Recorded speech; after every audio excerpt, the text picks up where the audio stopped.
to grow the economy a lot more. And they, the Federal Reserve does have a dual mandate. And we get another really weak data print for the job market in September. That opens up the door wide open for the market to price in a lot more cuts. And that's where I am looking at the labor economy more than the inflation focus. It is the focus du jour. Ira Jersey, thank you so much, with Bloomberg Intelligence. A surveillance correction right now. This comes from Robert. He's up at the Colgate hockey camp in Hamilton, New York. He's a goalie coach. Yeah. Thanks for listening. It's like, the kids don't get on the ice until 10 a.m. So thank you, Robert, for listening. He was at BLS years ago. He says there's no revisions. Even though we got a revisions column, there's no revisions on inflation. I didn't know that. I don't know that. Thank you. That's very valuable. Thank you. No, they revise seasonal factors. Okay.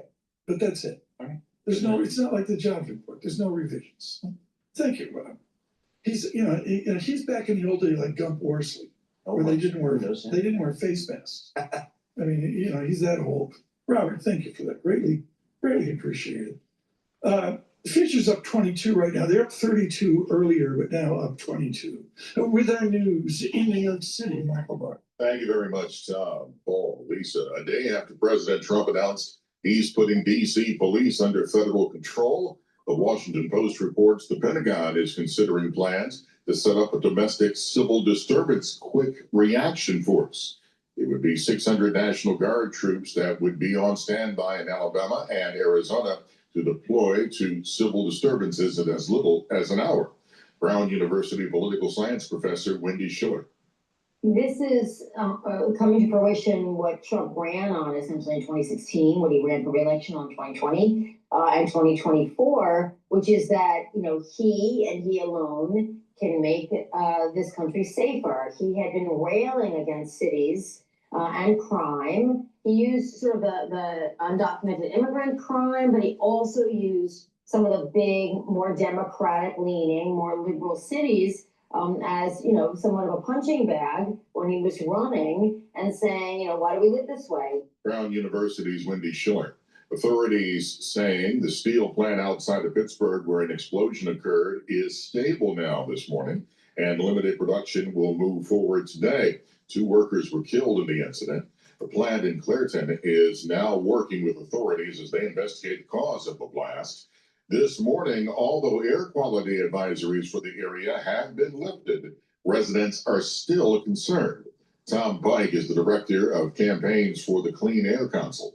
The concern is for folks who have asthma or some kind of pre-existing condition, and also for children. So children's lungs are smaller than an adult's lungs. It doesn't take as much particulate matter or pollution to cause problems.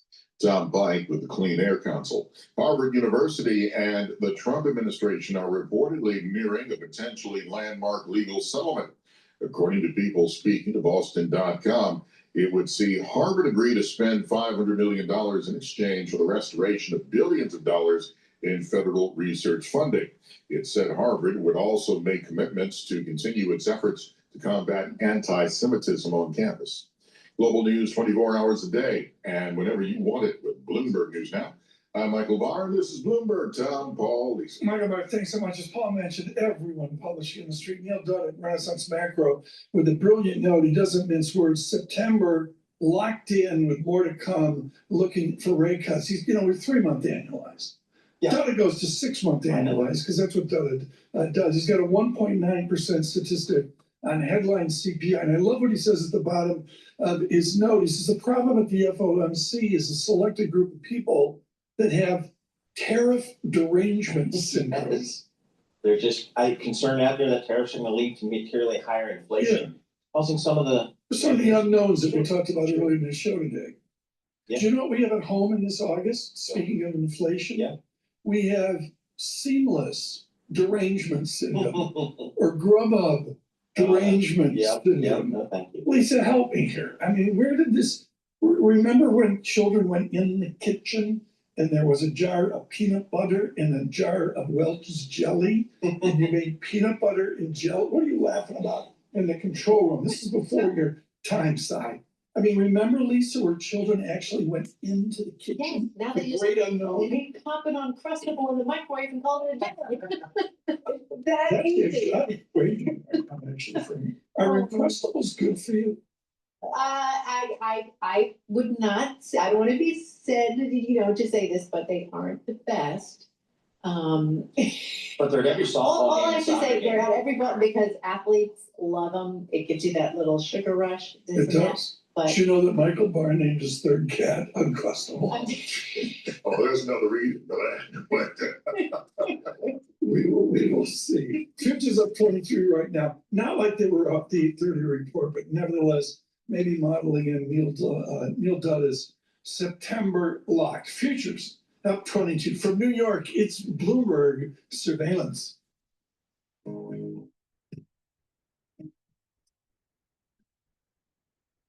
Hello, this is DrPaulCottrell, and we are live streaming on YouTube, on my website, the-studio-reykjavik.com, and simulcasting on X Spaces. This show is an interactive show. If you have a question, please put it in the chat.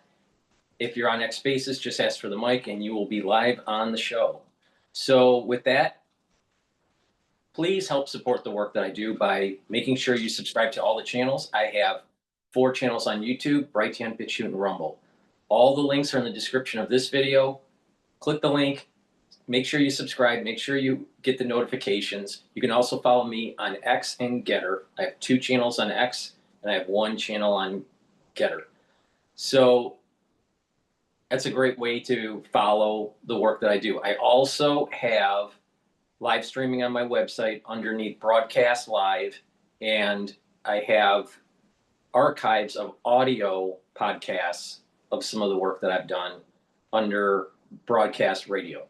So that's a great way to catch up if you've missed a episode. But again, I put all of this out for free.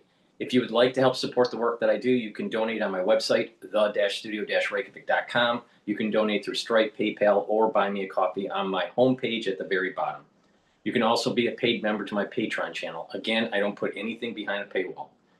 Everything that I do for the news and all these videos and telling you how the market is and keeping abreast of international affairs is all for free. I have thousands of videos for free. Again, I believe that news should not be behind a paywall. Maybe I'm old-fashioned, but I just think that it's just better for the consumer. So it's a great way to help support the free work that I do by sharing the links, by asking your social media to follow me, making sure you subscribe to all the channels, and if you would like, you can donate or purchase the great products that I offer. With that said, let's go into CNBC, where they are talking about the inflation data.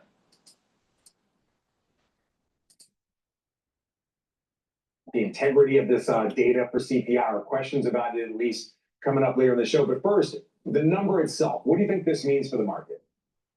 There's a couple of things that this data means for the market. The first is to acknowledge that 0.3% month-on-month inflation doesn't sound like a big difference from 0.2% month-on-month, but if we had that number through to the end of the year, core inflation would be at 3.5%. So we would really like to see those numbers lower over time. I think the second thing we need to look at very closely is the gap between goods prices, which, as you mentioned, we expect to reflect some tariff pressure, and service prices. Now, over the past several months, investors have benefited from the fact that even as goods prices have started moving higher, services prices have been disinflating. But in the PMI data, services prices paid have been moving up for the last 3 months consecutively. So I've been sleeping with one eye open on this data, let's say. So I want to be clear at what you were saying earlier, so make sure the audience catches. Remember, it's an early show. You're saying if we saw the same increase month over month throughout the end of the year, we would end the year at 3.5%. That's exactly right. All right, I want to go back to another point that you made about this inflation print. You're saying it will be benign, quote unquote, in your mind, if it's just on goods, but services inflation is something. Now, for the ones that are watching, that's important, because if the year-end inflation is at 3.5, then that's above target, and therefore the Federal Reserve would either need to hold rates or potentially, low probability, but potentially raise rates, because the target is 2. So if it's at 3.5 and the target's at 2, obviously the Federal Reserve isn't going to lower rates unless there's a major collapse of the labor market, which doesn't seem to be happening. So we're a little bit hot, and I've been saying this going all the way back to late last year, that the Federal Reserve cutting rates right now is not prudent in terms of making sure that we don't print more money by lowering rates and leading to further inflationary pressure. All right, 3.5 is a little bit too hot. It needs to be at 2.7 or 2.5, and maybe the Federal Reserve should lower rates. It'd be ideal if it was below 2, like 1.9 or 1.8, and then it's all clear, start lowering the rates. But at 3.5, it's a little bit too hot. But a lot of people will say, well, the job market's at full employment, and why don't we just lower rates because the interest on our sovereign debt is too high, and the personal debt is too high, and therefore by lowering rates, the servicing of that debt will be less. Well, that's an argument for bringing down rates from the Federal Reserve. But if you bring rates down at not the right time, then you can hurt the economy. So if you bring down rates with inflation above 2%, you're increasing the probability of having more inflation. So it's better to not lower rates. And I've been saying this for more than 9 months. But if the Federal Reserve lowers rates, which most institutional investors think is going to happen at least once this year, then that's going to be an accelerant for equity market, and the equities are going to go up. But keep in mind that just because equities are going up doesn't mean that you have a healthy economy. All right, you could have a healthy economy and equities are going down. You can have a healthy economy and equities are going up, and you can have an unhealthy economy, real economy, and equities are going up. So it just depends on the situation. Actually, why are you so focused on the services inflation? A lot of it has to do with the way the market has become more comfortable with inflation prints where goods prices are moving higher. Again, the Fed has said that tariff pressures are likely to be transitory. And so I believe the market's taking those goods prices moving higher as something that might be here for a while, but fade away over the next couple of quarters. Services prices are a little bit of a different story. We wouldn't expect those to be moving higher specifically because of tariffs. And so if we see some stickiness in those services prices, I believe the market would react negatively to that, anticipating that it might impact the way the Fed thinks about interest rate cuts moving later into the year. Let's talk more about the broader markets. Why do you think we saw money go into staples yesterday, generally a defensive trade? What is the basic sentiment right now? I mean, we do have to keep in mind the markets are still very close to all-time highs. That's right. And I think any skittishness that we saw yesterday specifically might be related to the dynamic that you and Elaine were just discussing with new measures imposed on companies related to tariffs, a little bit of uncertainty about what that might look like, and of course, uncertainty about the data today. Concerns, frankly, about how all-time highs might not be pricing in so very many risks. Now, what I interpret the market to be doing effectively over the last several weeks is saying, look, we're taking a half step back from the news flow, the day in, day out related to trade in particular, because those provisions have been liable to change and haven't been showing up as meaningfully in the data as we expect that they might into Q4. Now, I want to be clear, we're not bearish on the market, but I do anticipate that those dynamics, the changes in policy we've seen over the last few months, to start making a bigger showing in the data here in the coming months. And so we're cautious about how we take equity risk in particular, given the valuations we're at today. Something I'm surprised we took this long to get to, the temporary tariff reduction between the US and China being extended all the way through mid-November. What does that mean for the markets? Was that already priced in that this was going to happen? Because we had a lot of guests come on our show, just to be honest, saying they just expected to be extended. What does it mean to have another 90 days for these two sides to talk? Well, it's certainly good news in the near term, but the way that we're treating tariffs specifically with related to China is, again, we're taking a half step back from the day in and day out, because concern about US-China competition related to economic security, national security, that's a bipartisan trend and something that has begun taking place over the last 10 years, maybe even more. And so this isn't a development that we expect the president or any future administration to step back from altogether. And so I anticipate over the next year or so that the average effective tariff rate on goods coming from China is moving higher, regardless of what the ebb and flow looks like here in the near term. So that might be a way of saying that this is good news in the near term. It takes a major risk off the table for now, but the trend in our view is very clear. Actually, one other thing, we're seeing a lot of corporate buybacks. In fact, we're on pace for over $1 trillion in 2025, perhaps a record pace. Is that an underpinning of the market that you think is being under thought about? And the fact that if that slows down, that might have a negative impact on the direction of the S&P and the NASDAQ, specifically because it's big banks and big tech companies that are doing the buybacks? Yeah, I think it's an interesting development and certainly contributes to purchasing on the margin. Similarly, we see a different marginal buyer in retail stocks recently. We view this as an important contributor to market momentum. Something that's interesting, we do a Black Swans report every year, trying to think about what are the things that could actually happen in a given year that might disrupt the market. And limits on buybacks is something that we thought that the sort of deregulatory impulse that we've seen from this administration so far might actually be balanced with. And so it's certainly an important development in markets, and one that we think could potentially be at risk as we move into the new year. Okay. All right.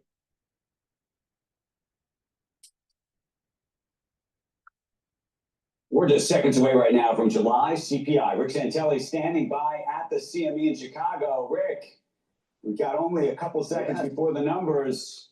What should we be looking at? You know, I think This was released before the market opened, so I'm just replaying what happened on CNBC when the release happened with the consumer price index. year-over-year numbers, especially the core, is going to be quite key, especially which side of 3% it's on. But do remember, much of the hoopla about the big bump in tariffs hasn't really materialized. Is it because consumers are pushing back, or we exaggerated? The data is in, and here we go. Consumer price index for the month of July. Headline number, as expected, up 0.2 exactly. Strip out food and energy, up 0.3 exactly as expected. Year-over-year numbers, 2.7. That's the headline. That's 1/10 cooler than we were expecting, but it equals the rear view mirror. 2.7. Well, how does it compare? 2.8 was February, 3% was January. So we have been sliding. The low for the year in this metric, 2.3. That was in April. And here's what I was looking at: 3.1% on the year-over-year core.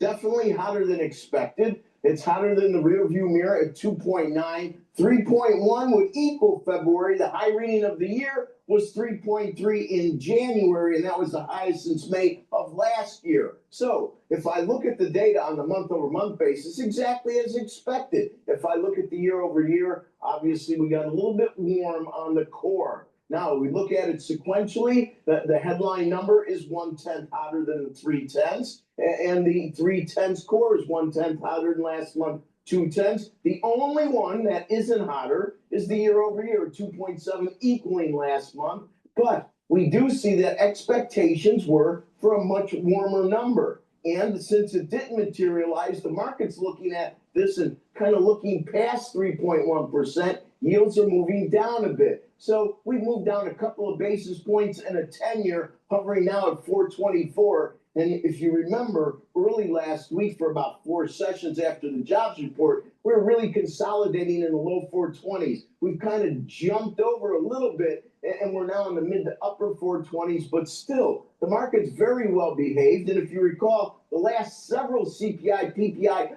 pairings, once we get over the hump of the data, almost forgetting what it is, just the nervousness about what it may be always seems to give the market some pause on the other side. So of course, tomorrow we'll have the PPI, but at this point, I would have expected the market would have been more sideways with the 3.1%, but it has moved down, which really does underscore the nervousness out there and how some of these surveys, whether it's business confidence or many of the other metrics that we use, University of Michigan and some of their inflation indices, with all the politics interceding in much of the economics of the markets, it certainly seems though those surveys were a bit out of whack. We've been told so many times that it just hang on, it's coming, it's coming, it's coming.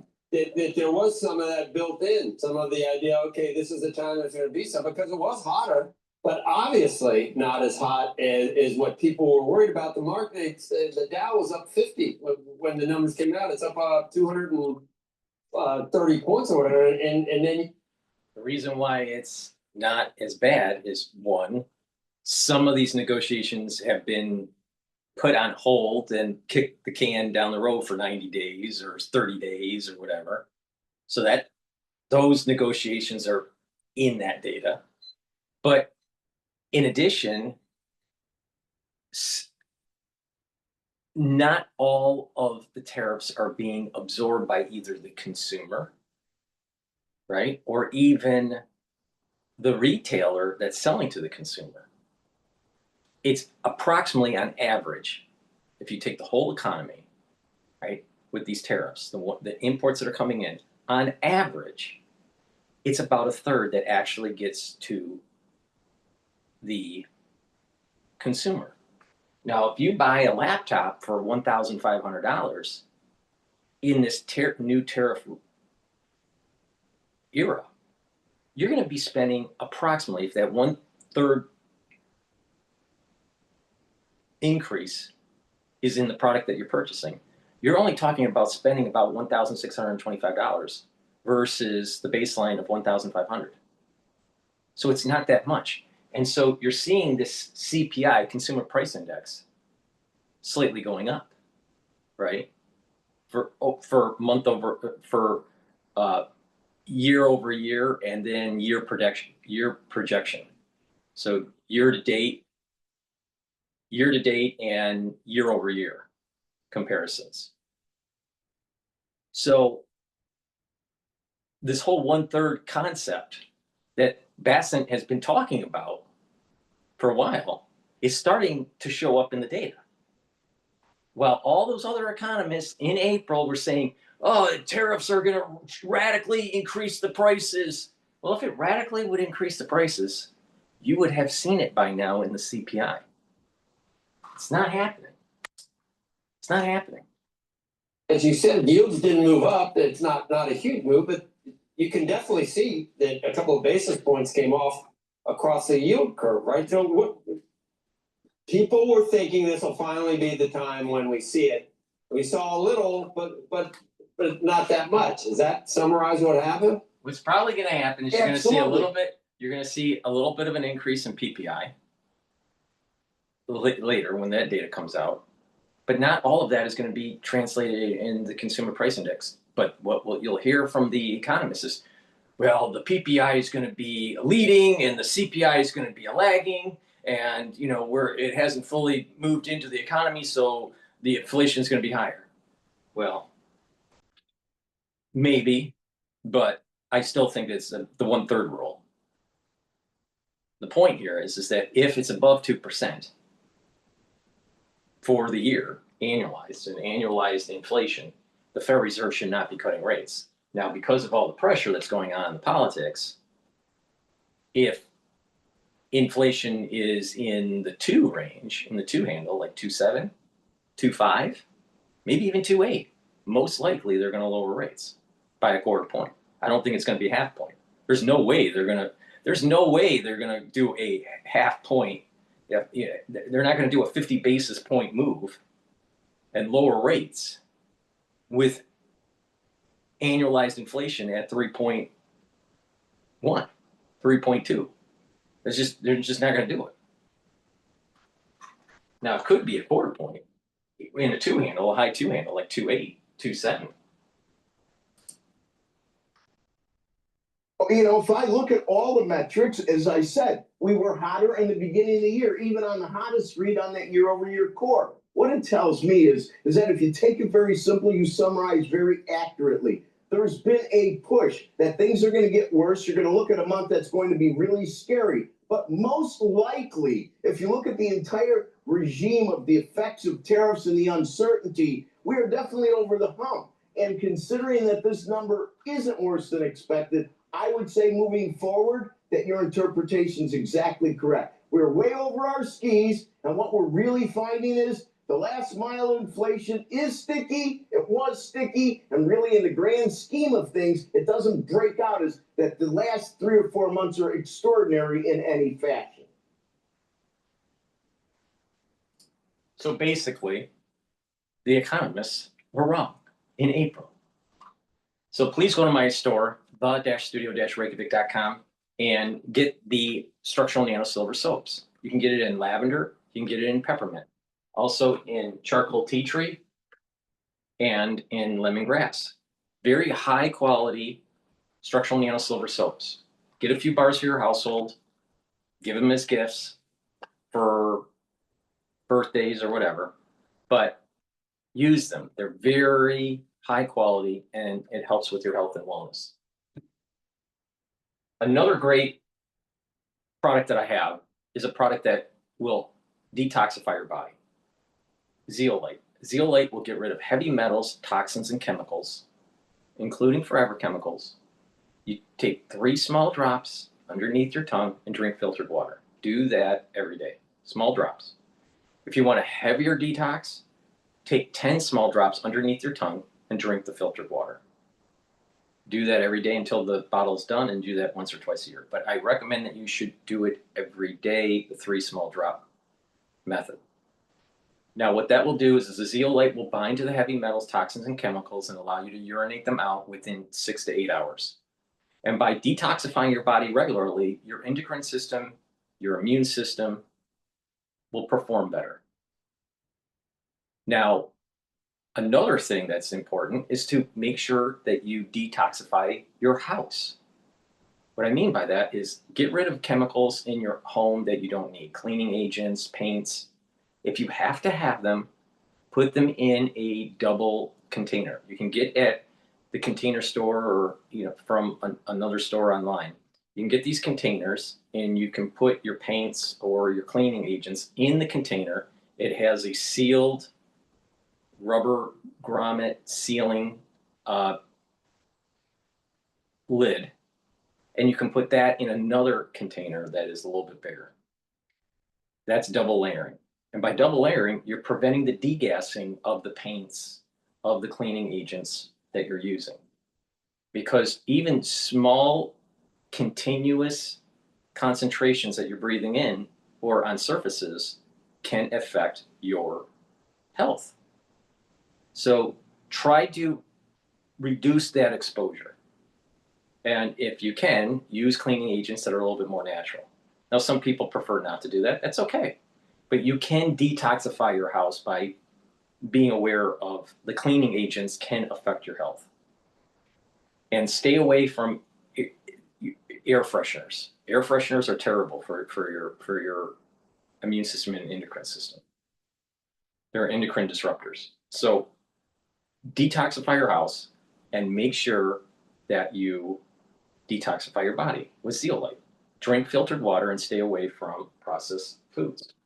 It's a great way to improve your health and slow down the aging process. And another great supplement that I have is NAD+. NAD+ supplement will boost up your NAD+ levels.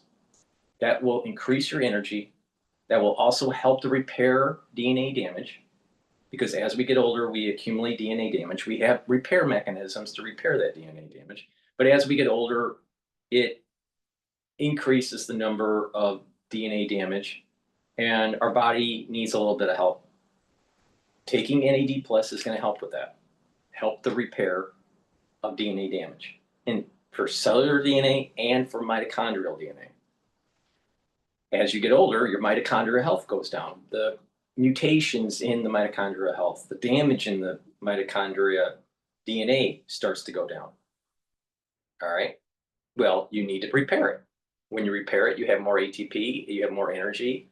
You actually are slowing down the aging process. Because what's part of some of the aging process?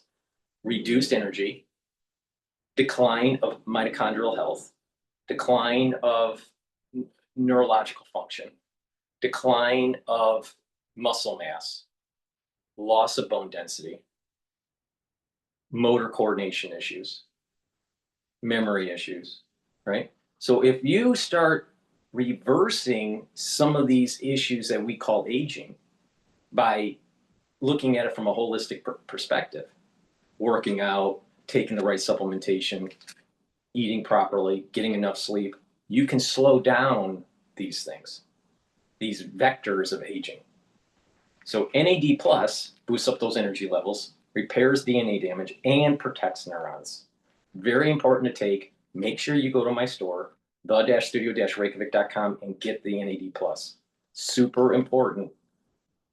And I've been telling people on many episodes that in 5 years, you're going to see a lot of people that have gait issues, motor coordination issues, eye issues, hearing issues, tremors, like a Parkinsonian tremor,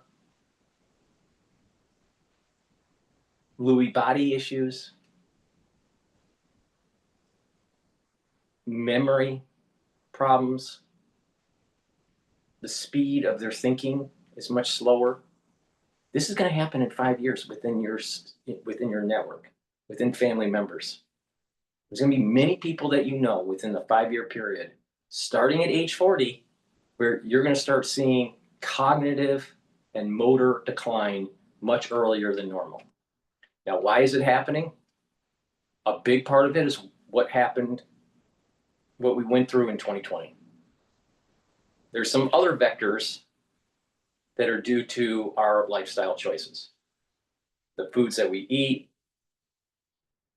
the overconsumption of digital content, the lack of learning new things, getting comfortable, getting too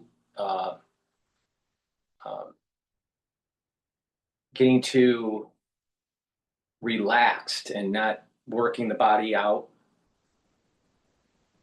These are things that are aging the brain, all right? But a big problem that the society, especially in the United States, will have is early onset of dementia. It's gonna be happening. And you probably have noticed it happening within your social circle already. So if you pay attention to what I have to say and you approach this problem without fear, but just you look at the problem and you hit it head on. You don't run away from the problem. You hit it head on. It's I can, not I can't. Don't find excuses. And when you do that and you pay attention to your body, there are ways to mitigate the problem. But the key is to catch it early. Because if you catch it late, then you already have had the neurological decline and permanent neurological death. But if you catch it early, you're reducing neurological death. So please pay attention. And it's a holistic approach, all right? It works, but all you got to do is do it, all right? So please go to my store, the-studio-reykjavik.com. Get the great products that I offer. I have products that you can get and you stack them together. Use discount 5, you get $5 off any order. If you spend $100 or more, you get a free gift until supplies last. The key here is it's a holistic approach. You catch it early, you don't have a problem. You catch it late, you have a problem. It's the same thing with other types of diseases. You catch it late, it's a problem. You catch it early, most likely it's not a problem.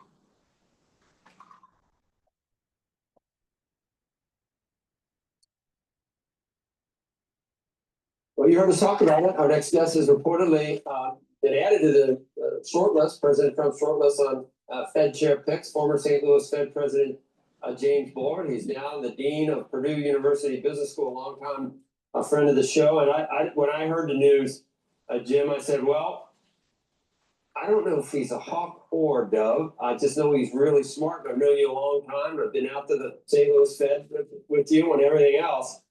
And I think he'd be a great pick. Do you know whether usually if there's smoke, there's fire. Has your life changed? Did someone call you? Is it fake news? Do you know if you're on the short list now? Have you been, Secretary Bessent?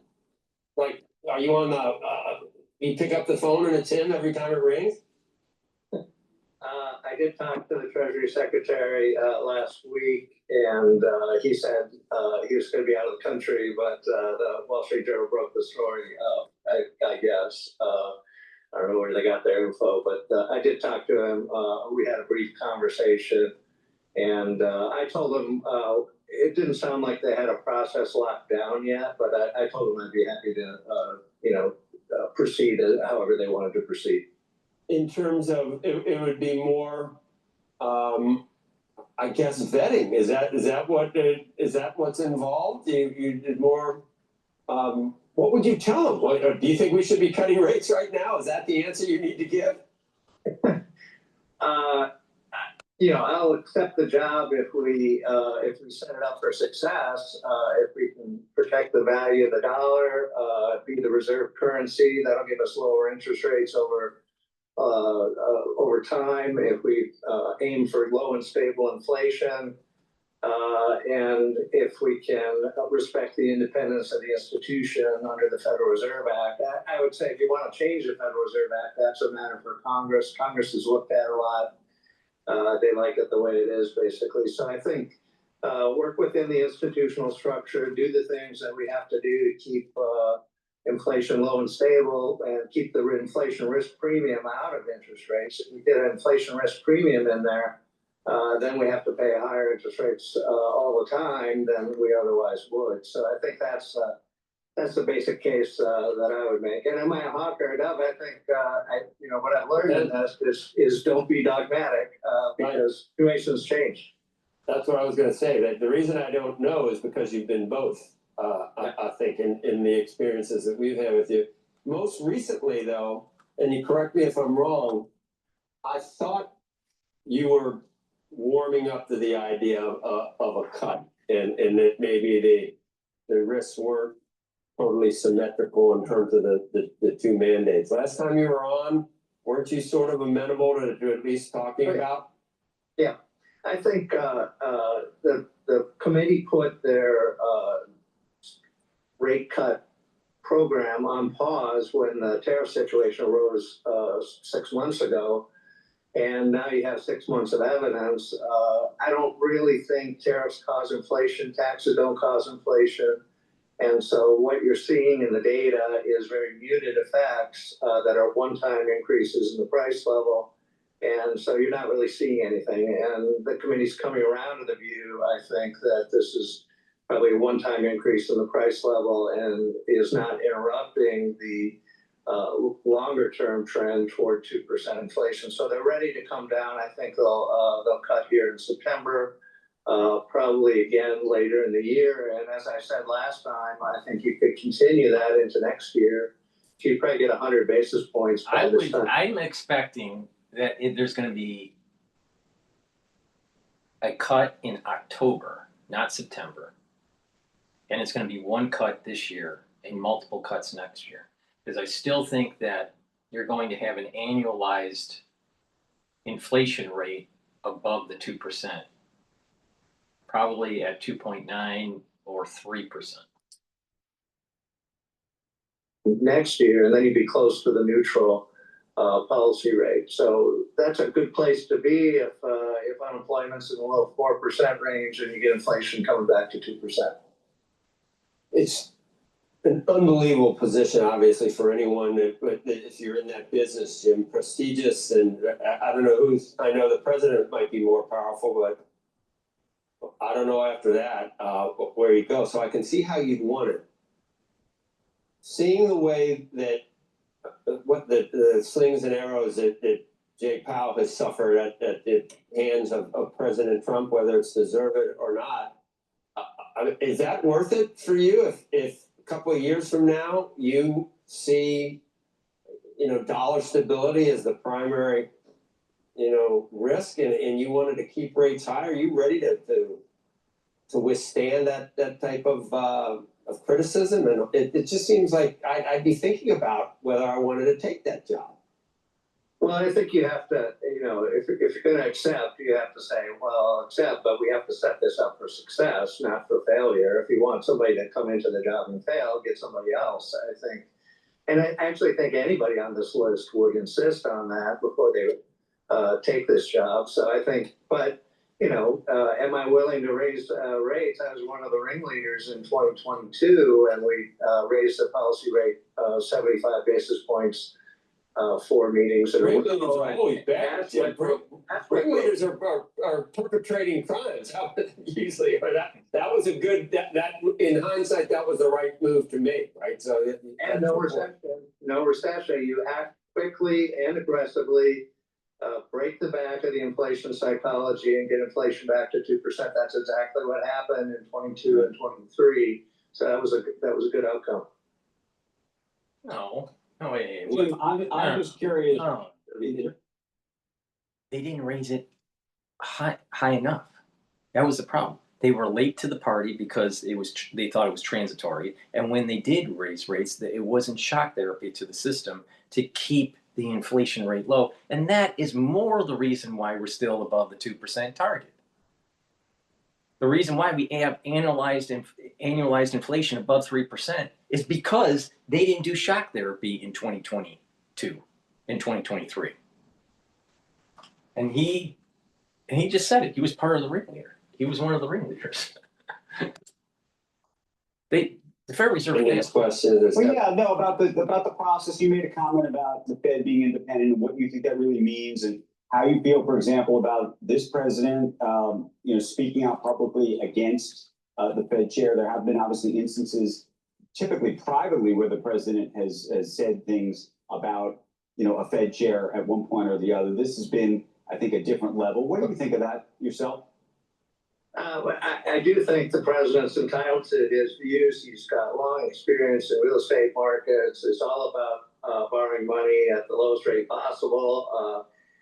Good for him. He's got views, but a lot of people have views, and if you don't want to hear that, this is probably the wrong job. But I'm used to the debate, the international debate, really, that goes on 24 hours a day, 365 days a year, and so that it doesn't really faze me, or really most of the people on the committee, I think, to hear different viewpoints on where the policy should be. But we take our role very seriously. And we try to get the best outcome for the U.S. For the United States, the groups that are the most powerful, the inner circle with the president and the president, that circle of board governors and the head of the Federal Reserve, and the well-established representatives in Congress, the party leaders, the minority leaders on the Hill. Federal Reserve the Federal Reserve chairman and the board governors are extremely powerful. Now, in academia, probably the most powerful group of individuals is the Harvard Corporation. Now, if you want to take a look at it in terms of corporations, I think there's not really a strong coordination.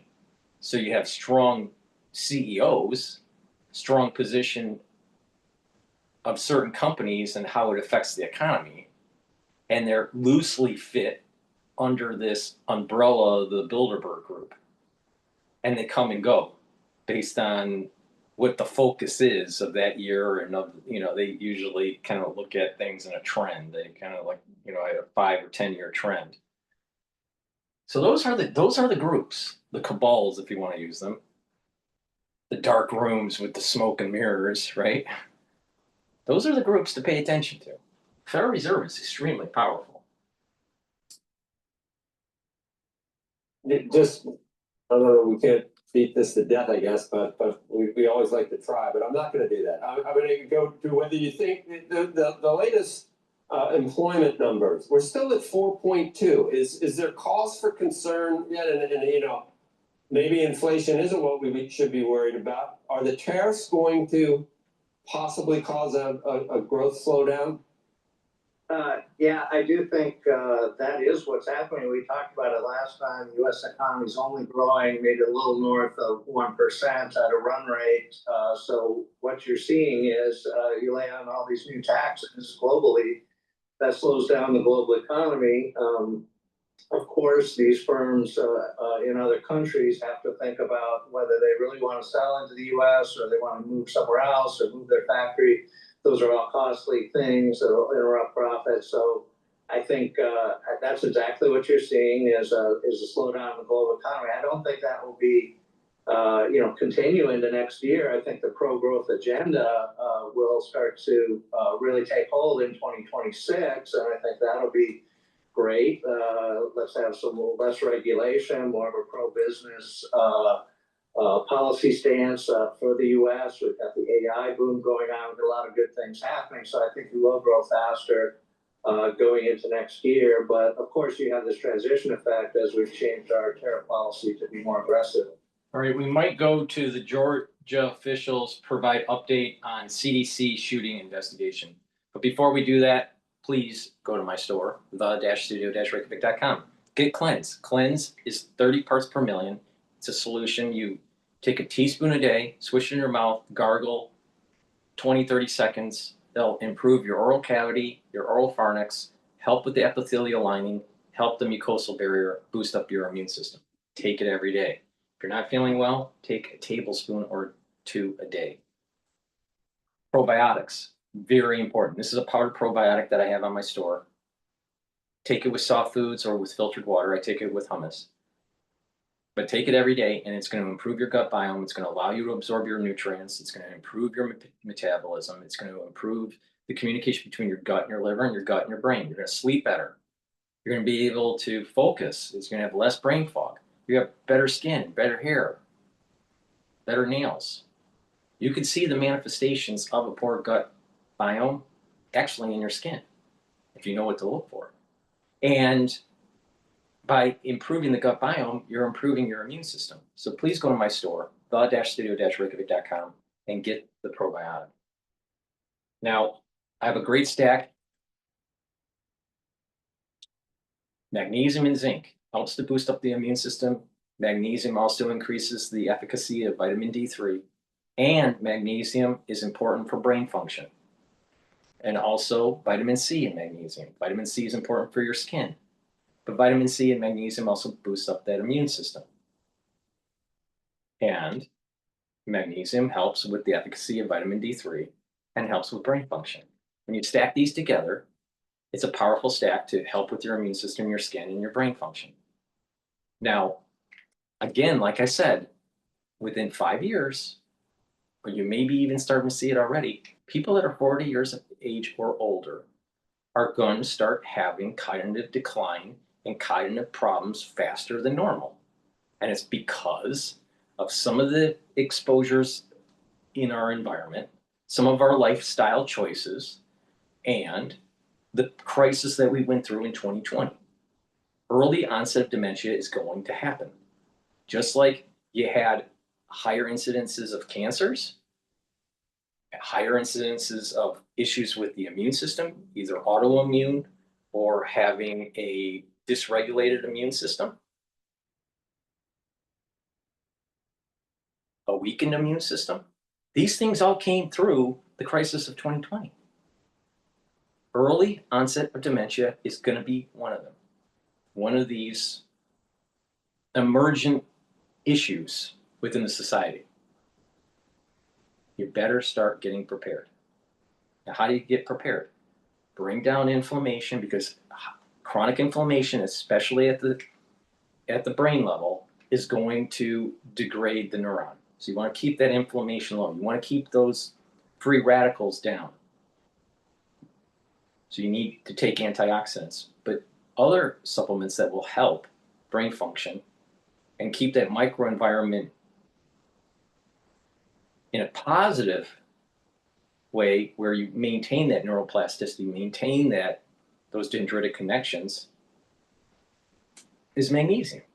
All right? By taking supplements that will help your neural function, help with their brain function, are going to be super important to mitigate some of the problems that are emerging after the 2020 crisis. All right? So please go to my store, the-studio-reykjavik.com, and get the magnesium and zinc, boost up that immune system, help with the brain function, and get the vitamin C and magnesium. Now, people that don't pay attention and are not following what I'm saying, you're gonna start seeing problems. You're gonna see it either in your own body or in your social network, friends, family. It's gonna happen. Now, another modality that's important to help with brain function is proper diet, proper exercise, proper sleep. And that proper exercise is resistance training. All right, activate those neurons that are helping to contract muscle. Stretching helps to activate those nerves that are attached at the ends of the muscle. Balancing is going to help to activate that cerebellum. Super important. Learning new things, because when you learn new things, you're creating new neural networks. And cardio. Now, people would say, why cardio? Better blood flow to your brain is going to create the microenvironment that you need for that positive neuroplasticity.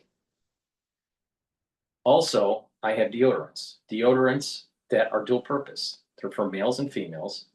You can get it in citrus or in peppermint, lavender, and tea tree, made from essential oils from the Himalayas. No baking soda, no aluminum, all natural ingredients for males and females. It's a deodorant, but it also helps to detoxify your body. And when you detoxify your body, you have less endocrine disruption, less immune system disruption. Very important. So please go to my store, use discount 5, get $5 off any order. If you spend $100 or more, you get a free gift until supplies last. Let's listen in on what's going on with the CDC shooting. And earlier, we know that we have recovered video evidence, continue to examine that. We encourage anybody. We know that there's a lot of cell phones out there that if there's video evidence that would be pertinent to this investigation, or if they have information that they can provide to the investigation, please contact us. As you know, that can be done through our tip line at 1-800-597-TIPS or 1-800-597-8477. They can also utilize our See Something, Send Something app that is available on Android and iPhones. You can attach videos to those entries, and it can be anonymous if they so choose. There's a choice there for that. And also on our, it can be submitted online through our website that we can provide that information if you need it. So at this time, we will open up briefly for some questions. Hey there, Scott Everett with CBS News. One of the things that we've heard from healthcare workers over the last several days is that they've been concerned about threats based off of misinformation tied to vaccines. Is there an assessment either from you or from especially in charge about the threat level as it relates to healthcare workers? Has there been an uptick in the days since or prior to? Threats of that nature is always something we take very seriously when we look at it. We've not seen an uptick, although any rhetoric that suggests or leads to violence is something we take very seriously. So that's something we're very sensitive to. We're going to respond to quickly should we see it in the future. But although we're tracking it, we're sensitive to it, we have not seen that uptick. Director, we talked a little bit about the investigations so far. I noticed when we haven't seen a picture of the suspect itself, you guys were releasing one, and then because of so many Can you discuss what kind of weapons were used, and there were probably two rifles and a shotgun? That's a lot of rounds. Can you talk about how we that on that? So first question with the picture, we'll be sending that picture out later this afternoon. What we do encourage is that the public remembers the face of the officer this next week, especially. I'm not here to publicize the individual, but we do see the importance of that photograph being put out. It will not be on our website, but we will provide it to you here today. Secondly, on the 5 firearms that were recovered, it was a mixture, I believe, of, I know, rifles, a shotgun, and maybe a handgun. I'm not completely sure on that. The majority, I believe, of the shell casings recovered were from a long gun rifle. Those weapons registered to him or somebody else? Do you know when they were purchased? Now where? Don't know when they were purchased. Thanks to great work and quick work by ATF on Friday and Saturday and over the weekend, it was determined that the weapons belonged to the father. And as we mentioned, he was interviewed over the weekend, but they did belong to the father. All right, we're gonna switch over to the Hill, talking about how CNN hates Donald Trump's plan to send in the troops into DC. But before we do that, please go to my store, the-studio-reykjavik.com. Get the lozenges. You want to mitigate any throat irritation right away, no matter what the season is, and start preparing, because September, October, that's the beginning of the new wonderful season that people have issues with. Now, I suspect that you're going to hear many people within this season that's coming up of razor throat. All right. Now, it's really important to mitigate it right away. I've been saying this for months. I've been telling people, be prepared, be prepared. It's coming. Be prepared. All right. So, best way to do it is right when you have that irritation, take the lozenges or the drops. I have elderberry zinc, 21 count. Get 3 bags for your household or for work. Blueberry drops in 100 count. Cherry, honey and lemon in 100 count, and also cherry flavor in 100 count. All right, get a few bags for your household. The drops are smaller than the lozenges. That's why there's 100 in a bag for the drops and 21 in lozenges. But the key here is that they are very high quality. And the moment you have that irritation, you want to take the lozenges or the drops right away. Okay, let's listen to the Hill.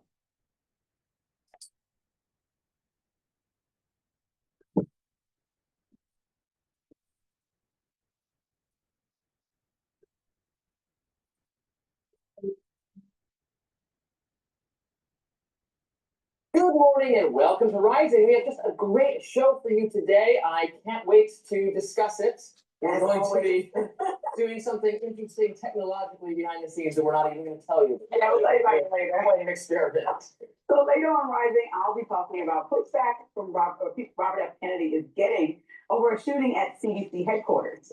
Plus, we will also discuss how the Epstein saga seems to be becoming less and less of a political liability for Republicans. And Gavin Newsom is issuing a warning to President Trump if he doesn't retreat on his gerrymandering attack. But first, Robbie, what is on your radar? Let's get to it. All right, here we go. Now, send in the troops. That's President Donald Trump's plan to reduce violent crime in the nation's capital. The president may be announcing yesterday that he would be implementing a 30-day takeover of Washington, D.C.'s police department, and then supplementing their effort with 800 National Guard troops. Here was part of Trump's announcement. The murder rate in Washington today is higher than that of Bogota, Colombia, Mexico City, some of the places that you hear about as being the worst places on earth, much higher. This is much higher. The number of car thefts has doubled over the past 5 years, and the number of carjackings has more than tripled. Murders in 2023 reached the highest rate probably ever. They say 25 years, but they don't know what that means because it just goes back 25 years. Can't be worse. In response, Democrats, liberal pundits, and the mainstream media reacted with fury that someone would try to actually address DC's crime problems. The responses ranged from anger over the federal takeover to denial that there's even a problem at all to desperate attempts to talk about something else. Seriously, the national reporters at the press conference swiftly pivoted to questions about Russia, Ukraine, which is the only subject that holds the mainstream media's interest for more than a few seconds. Now, my favorite response was from CNN's Dana Bash, who took the opportunity to remind her viewers about January 6th. The most violent moment in recent history in DC was January 6th. And it was an attack on the United States Capitol by a lot of people who were doing it in the name of Donald Trump. And it included the people who were hurt, included members of law enforcement. Okay, look, January 6th was in fact very bad. It's bad when protesters fight with cops, and it's bad when they smash windows, something left-wing protesters did in DC throughout the summer of 2020, excuse me. But the most violent moment in recent history, what does that even mean? Here are the actual facts. Violence in Washington, D.C. spiked massively as a result of the pandemic, reversing a trend of greatly declining violence since the mid-1990s. D.C. saw an unprecedented wave of carjackings and more murders in 2023 than any previous year on record. Now, look, it's also true that violence has declined since then, and that's great. It should be recognized and celebrated, with the caveat that a D.C. police commander was suspended for falsifying crime data a few months back.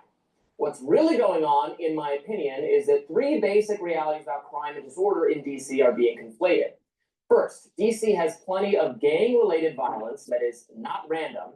The victims of these killings, which are usually shootings, are typically other gang members. Disproportionately, this violence takes place in poorer and historically unsafe neighborhoods. This is the same kind of crime that many large cities struggle with, from Chicago to Detroit to Philadelphia to Baltimore and so on. The way to address it is to investigate and solve more murder cases by giving homicide detectives more resources and then actually prosecuting unlawful firearm possessions. We have to take away guns not from law-abiding citizens, but from individuals who are already disqualified from having weapons due to prior convictions. Any city that does that will substantially reduce its violent crime problem. Now, the second issue is mentally ill drug addicts occupying public spaces and setting up tent cities. This peaked during the pandemic itself, when vagrants turned Union Station, one of DC's most beautiful spaces, into a shanty town for addicts. Note that this isn't actually the city government's fault. Federal property, like the green space in front of the train station, is actually managed by the feds, who were just not doing a very good job during the pandemic. Thankfully, those 10 cities are now mostly gone. The third issue, and by some measures the most concerning, in my opinion, since it's quite new and novel, there are informal gangs, bands of teenagers entering more affluent, theoretically safer areas of the city and engaging in violence and vandalism, muggings, carjackings, etc. This category of crime is what has prompted Trump's decision to take over the police response. A 19-year-old former employee of Doge was attacked over the weekend by a group of unruly teens. Now, as a citizen of Washington, D.C., this is the sort of thing I'm most worried about. I've seen it in my own neighborhood this summer, which prompted the area of D.C. I live in to start enforcing curfews for teenagers. Anecdotally, a more robust police presence has deterred this kind of crime, at least somewhat, where I live. Now, as Trump grapples with these waves of carjacking teenagers, I'd say that the main thing is for the police to just be more available. I don't want to turn D.C. into some kind of authoritarian surveillance state where every kid is stopped when he gets off the metro, but more law enforcement officers on our streets monitoring the situation will mean a reduction in crimes of opportunity. As for all the CNN liberals screaming about Trump's decision, they may be complaining about it on your television, but they certainly aren't complaining about it in private. On the contrary, it's readily apparent to most people who live in D.C., Democrats and Republicans, that something has gone very wrong in the nation's capital. The same problem in New York. It's the same problem. And people have been talking about it like Cash Jordan for years. America is turning into a shithole because we've eroded God, country, and family pillars of society. It's really simple.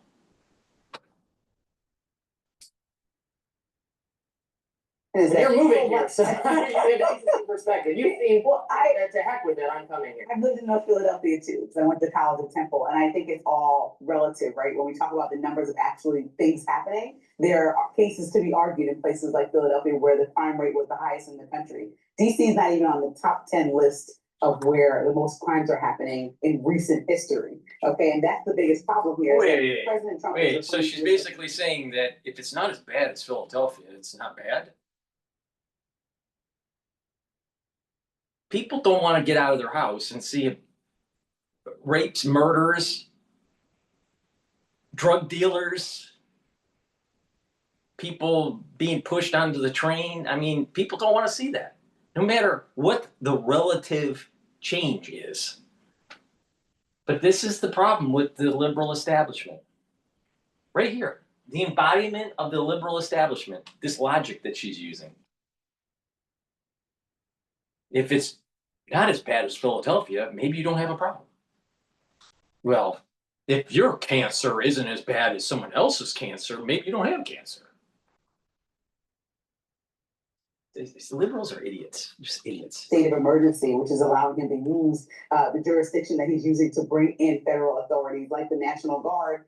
But then the contradiction in which Dana Bash was talking about with January 6th is that there was a long hesitation to bring in the National Guard for people that were also hurting police officers and doing things that were against the law. Well, and so I think that that's blame Nancy Pelosi for that because the chief of police has said he asked for a federal response and she turned it down. okay. So the buck, that's not on Trump. The buck doesn't stop with the president all of a sudden. The buck stops with Nancy Pelosi. Fine, if that's your argument. But anyway, when Trump's That's not my argument. That's the police chief. When Trump's always saying the buck stops with Biden, and now I would say he has to wear the hat sometimes. And so that's the biggest thing is that we're disproportionately acting like DC is in any situation that big cities aren't in. Like the top crime is happening in Memphis.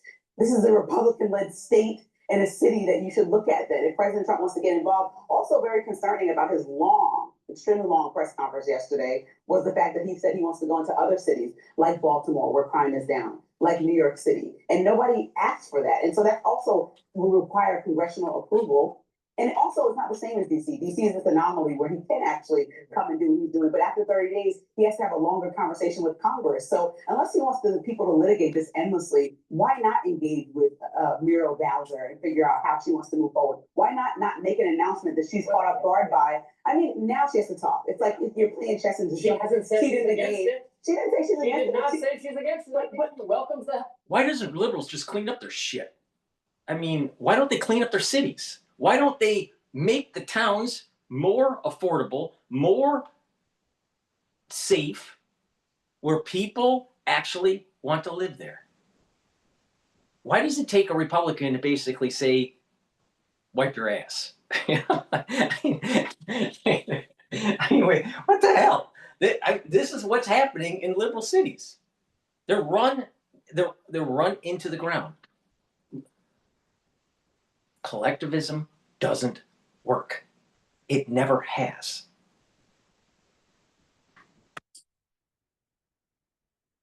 Yeah, but Republican standpoint is to allow states and municipalities to govern themselves. And so the fact that he didn't allow a conversation to happen prior to making some major announcement about what federal authorities is going to do should be against all things. Like you said, you don't want an authoritarian state. You just want to be safe. I think that that's a basic thing for anybody who lives in DC, Democrat or Republican, that's fine. But the problem is the federal overstep and the overreach right now that wasn't necessary. The moment didn't call for an emergency. It didn't call for an emergency. It feels, again, Here's the problem. Every time I listen to her talk, I keep on thinking of Sesame Street. And so I might as well just be Cookie Monster.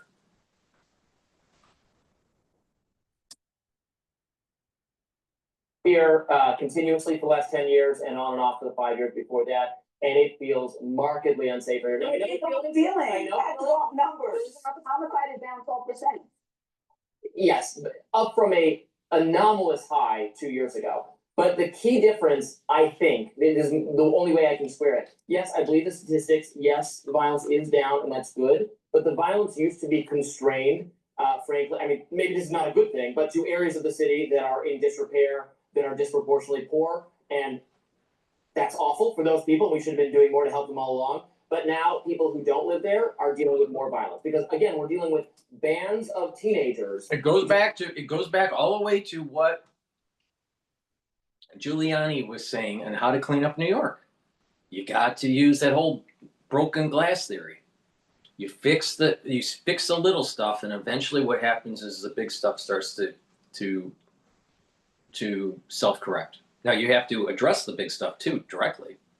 But that broken glass window theory, where if you have enough broken glass that's not repaired in the city, then other crimes start to happen.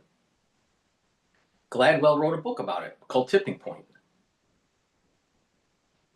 So what happens is you got liberals not cleaning up their broken glass.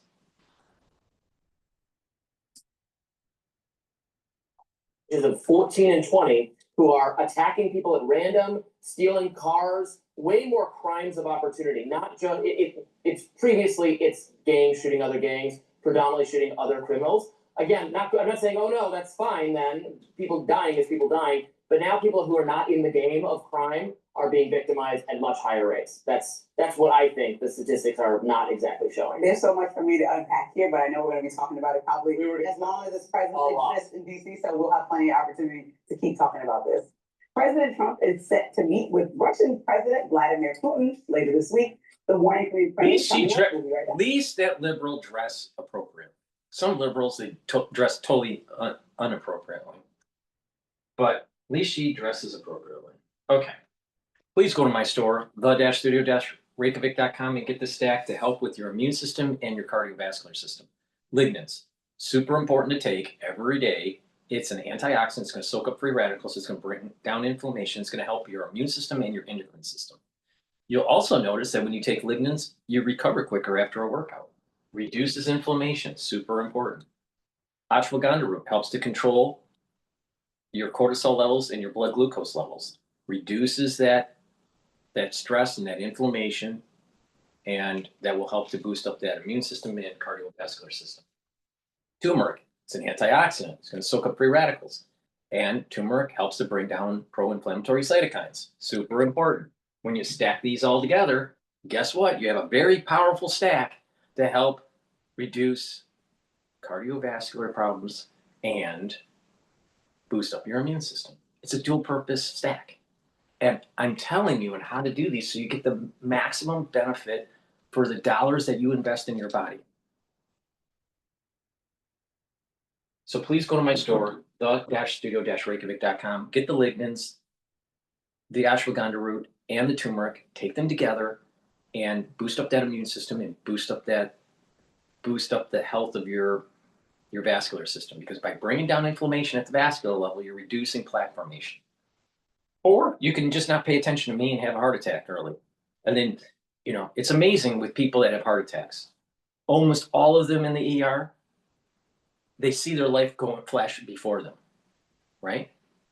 They go like, how would they change their life, or they regret or whatever. But it's in most cases, it's preventable, especially in the United States. But they'll wait until they have their heart attack, and then a doctor comes in the ER and saves their life. And some of them have a big wake-up call, and they get their shit together, and they start to improve their health. And others just, oh, wow, that was close. And they go back to their old habits. And they have another heart attack. And eventually what happens is they either die or they go down the road of heart failure, where all of it was preventable. Please go to my store, the-studio-reykjavik.com, and get the omega-3. Omega-3 helps your lipid profile. By improving your lipid profile, by lowering LDL levels and increasing your HDL levels and bringing down systemic inflammation, guess what? You're reducing plaque. This is the reason why taking omega-3 is so important for your cardiovascular health. Vitamin B complex, super important to take if you're 40 years of age or older. Why? Because B vitamins, the first 4 B vitamins, are very important for the electron transport chain. That's where you build your ATP. So you're giving the ingredients to your mitochondria to make more ATP with vitamin B complex. It's going to speed up your metabolism. So you're going to have more energy and you won't be so fat. And guess what? Vitamin B complex will also protect your neurons. Super important, especially if you start paying attention to the issues that people are starting to develop post the 2020 crisis with their neurological function. Take vitamin B complex, super important. Clarity factor, gets rid of that brain fog, helps support memory. And when you're taking this every day, you're going to be able to concentrate, and it'll help with the dendritic connections, this positive neuroplasticity. You add other holistic approaches like proper diet, proper exercise, filtering your water, staying away from these processed foods. You do the 4 modalities of exercise, the cardio, the resistance training, stretching and balancing, sleeping properly, getting plenty of sleep, learning new things. These are all really important to improve that neuroplasticity, improve those dendritic connections. Take clarity factor, super important. So a great stack to help with your brain, it's the clarity factor. To help with your cardiovascular health, omega-3. And to help with your cellular metabolism and neural protection and boost up those energy levels, the vitamin B complex. Super powerful stack right here. So I just showed you 2 powerful stacks that can mitigate most of the problems that cause so much cost in our healthcare system in America. If everyone did this, we would save tens of billions of dollars in our economy. But people won't listen, and therefore they will have problems. Use discount 5, you get $5 off any order. You spend $100 or more, you get a free gift until supplies last. For the last few weeks, the effective tariff rate based on last year's imported goods is closer to 15-18% actually, depending on exceptions. So I think that tariff revenue is likely to go up. And then companies, it takes a while. They might have had inventory, that is why they didn't raise prices. It takes a while to raise prices. They might have wanted more certainty to know what the tariff number will be like. But I think over the next 6 months, we do expect goods inflation to pick up. Now, your second part of your question, does that include the Fed? I think the Fed might look through tariff-related inflation. Chair Powell effectively said that as much. As long as service inflation continues to decelerate, and it can happen in a slower pace, but if you don't see service inflation, wages, and inflation expectations ticking back up, or you see continued deceleration there, I think they look through tariff-related goods inflation. They'll say that's a one-time price shock. That's what economics would tell you. And I think they can continue to cut rates at least until neutral. Once we get to neutral, I think the bar then rises. At that point, I think you need to have the Fed convinced that they need to take rates into accommodative territory. I don't think the data suggests that right now, but that's, they were a long way to go. We're 100 to 150 basis points away from neutral. I think that's why the market's pricing in all these cuts, even with the expectation that tariff-related inflation is likely to still show up.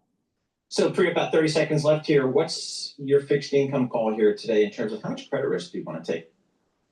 So we do like high quality spread product here. I mean, you look at company fundamentals, they're strong. Earnings have been strong. Companies are creative. Once they know what the tariff rate is, they're working through supply chains. So we like high quality spread product.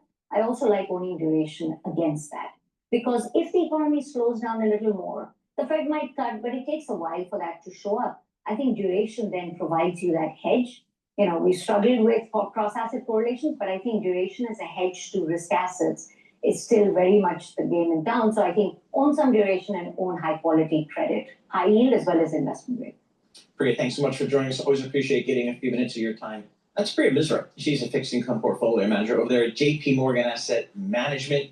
I think they're about to move into the new headquarters on Park Avenue, starting, I think, like end of this month, maybe beginning of September. So beautiful building. Beautiful building, huge building. Next time folks are in New York, walk down Park Avenue and you'll see it. I think it's around 48th Street or something like that on Park Avenue. Just spectacular. We've watched it be built over the last several years, and I never thought we would see it, but it's just extraordinary. So that's Park Avenue. Looking at the market, still green on the screen here, so we'll keep up with that. Coming up, we're going to talk about the cannabis business. President Trump's making some potentially positive comments for that industry. Ken Shea, Bloomberg Intelligence Senior Consumer Products Analyst, is going to join us on what it means for the industry potentially and on individual stocks there. We're talking weed coming up. Why not? Listen.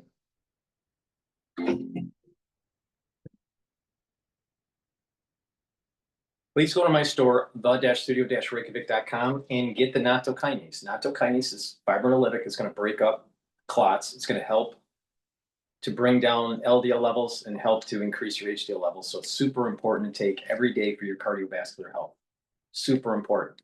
And a little tidbit to really drive down the total cholesterol number, if you have a super high total cholesterol number, is to take the red yeast rice supplement, take ubiquinol, high doses of ubiquinol, and taking nattokinase.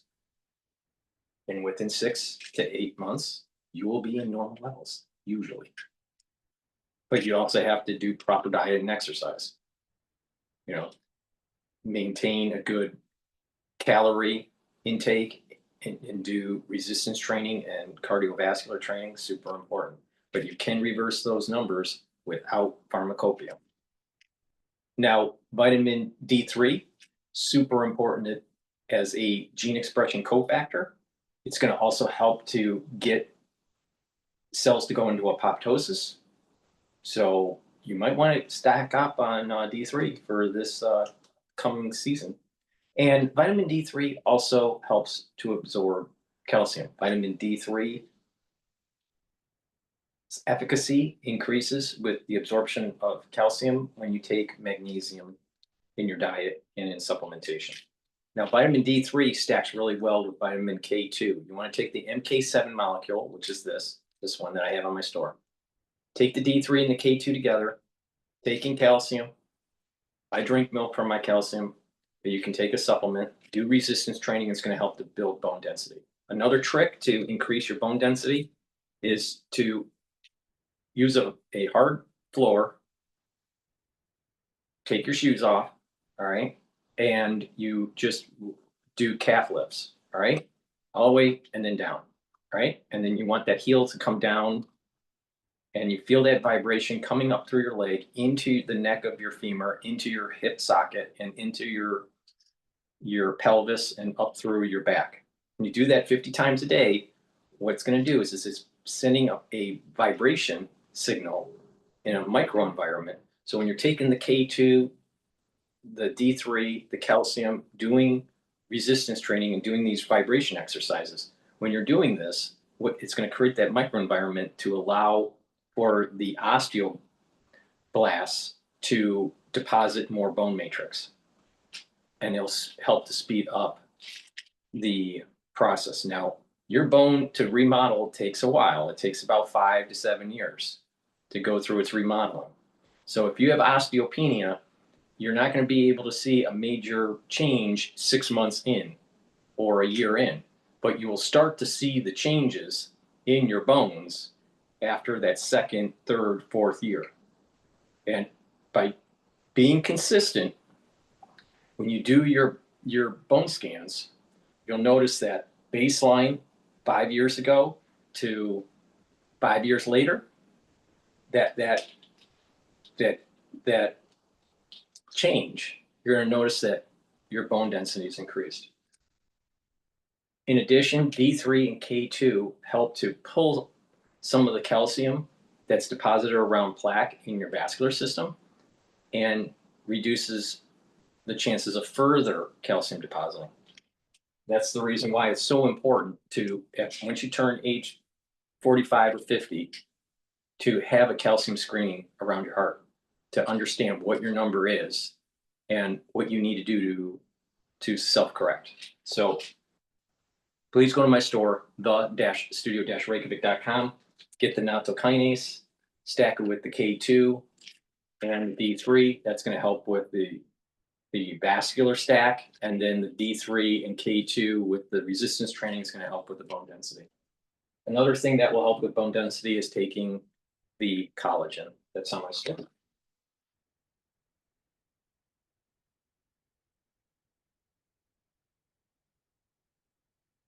Another great supplement that I have is C60. C60 is an antioxidant. You can get it in extra virgin olive oil, MCT coconut oil, or avocado oil. C60 is a carbon molecule, 60 carbons together. It looks like a soccer ball. It's called a buckyball or a fullerene. And it will be able to absorb and neutralize free radicals hundreds of times, if not 1,000 times more than one molecule of vitamin C. It's very potent. Take a teaspoon a day, every day, preferably on an empty stomach for best absorption. C60 has to be in a lipid, in an oil, for proper absorption. Now, C60 is going to soak up those free radicals and bring down stress in the cells, bring down stress in the tissues, bring down stress at the vascular level and at the brain level. And when you do that, the tissues and the cells are going to perform better. There's less stress. Now, by bringing down those free radicals, you're also improving your mitochondrial health, and your ATP is going to go up. So you're going to have more energy. Your immune system is going to perform better, and your endocrine system is going to perform better. You'll also notice that your thyroids, your thyroid function, your brain function is going to improve. Why? Because your mitochondrial health in the neuron is better. You'll have more energy, more ATP to produce the neurotransmitters. And you're reducing the stress on the neurons, so the myelin sheath is healthier. So when you do these things on a regular basis, you're going to start noticing your body is healing. And over time, you're going to actually see that you're aging slower. C60 is a major pillar of my anti-aging protocol. Now, what's the pillar? What's the protocol? The first pillar is the max 35, max 14, or cleanse to boost up your immune system. The second pillar is the C60 to soak up those free radicals. The third pillar is the turmeric, the ashwagandha, the lignans to boost up the immune system and help with the vascular system. And the fourth pillar, boomer boost. It's going to boost up your energy levels and rev up that metabolism. And when you take that core protocol and have that foundation of a multivitamin and probiotics, you're going to start noticing that your body's healing and that you're recovering quicker during workouts. You're slowing down the aging process. It works. You need to invest in your body. If you don't, you're going to have problems down the road. Guaranteed. You will have problems down the road. So you either invest in your body now, or you're going to have to deal with the consequences later. So please go to my store, the-studio-reykjavik.com, get the C60, take a teaspoon of it every day. I've been taking C60 since 2016. Now, what you'll also notice with some people that take C60, you'll also see add other benefits, like some people have better eyesight, some people have improvement in terms of joint inflammation, stuff like that. So you'll notice that the other improvements are happening in your body, not just on the things that I've been repeatedly saying on these shows about C60, but you will notice some other benefits. Like for me, I was able to not have to wear glasses after about 2.5 months of taking C60. And I was wearing glasses because of stigmatism and farsightedness. If I was on a computer, I had to have glasses on, all right, because of that stigmatism. But after 2.5 months, 3 months of taking C60, I didn't have that problem. So you will notice some other things that will happen to your body that C60 is helping, because it's bringing down that stress and it's soaking up those free radicals, and it's allowing for your body to get back into homeostasis. You just listen to your body, all right? And as we get older, other things start to break down, and you got to address them, right? But if you give the nutrients to your body and you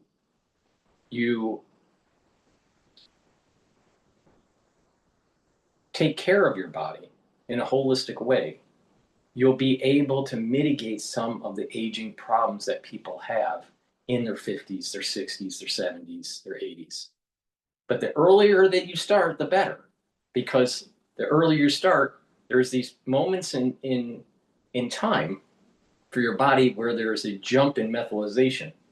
So if you are healthy and you've been giving your body the nutrients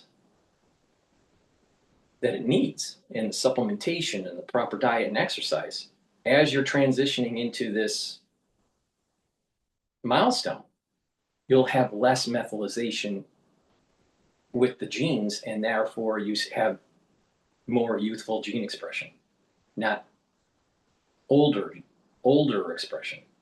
Ones that don't do this, they have lots of methylation, and therefore their telomere lengths start to shrink. You have more methylation and less gene expression when you get older. All right. Well, if you're doing the right things in a holistic way, then as you're transitioning into these milestones, you're going to have less methylation. So the key is keep the telomere lengths as, on average, the longer the better, and reduce the methylation due to aging.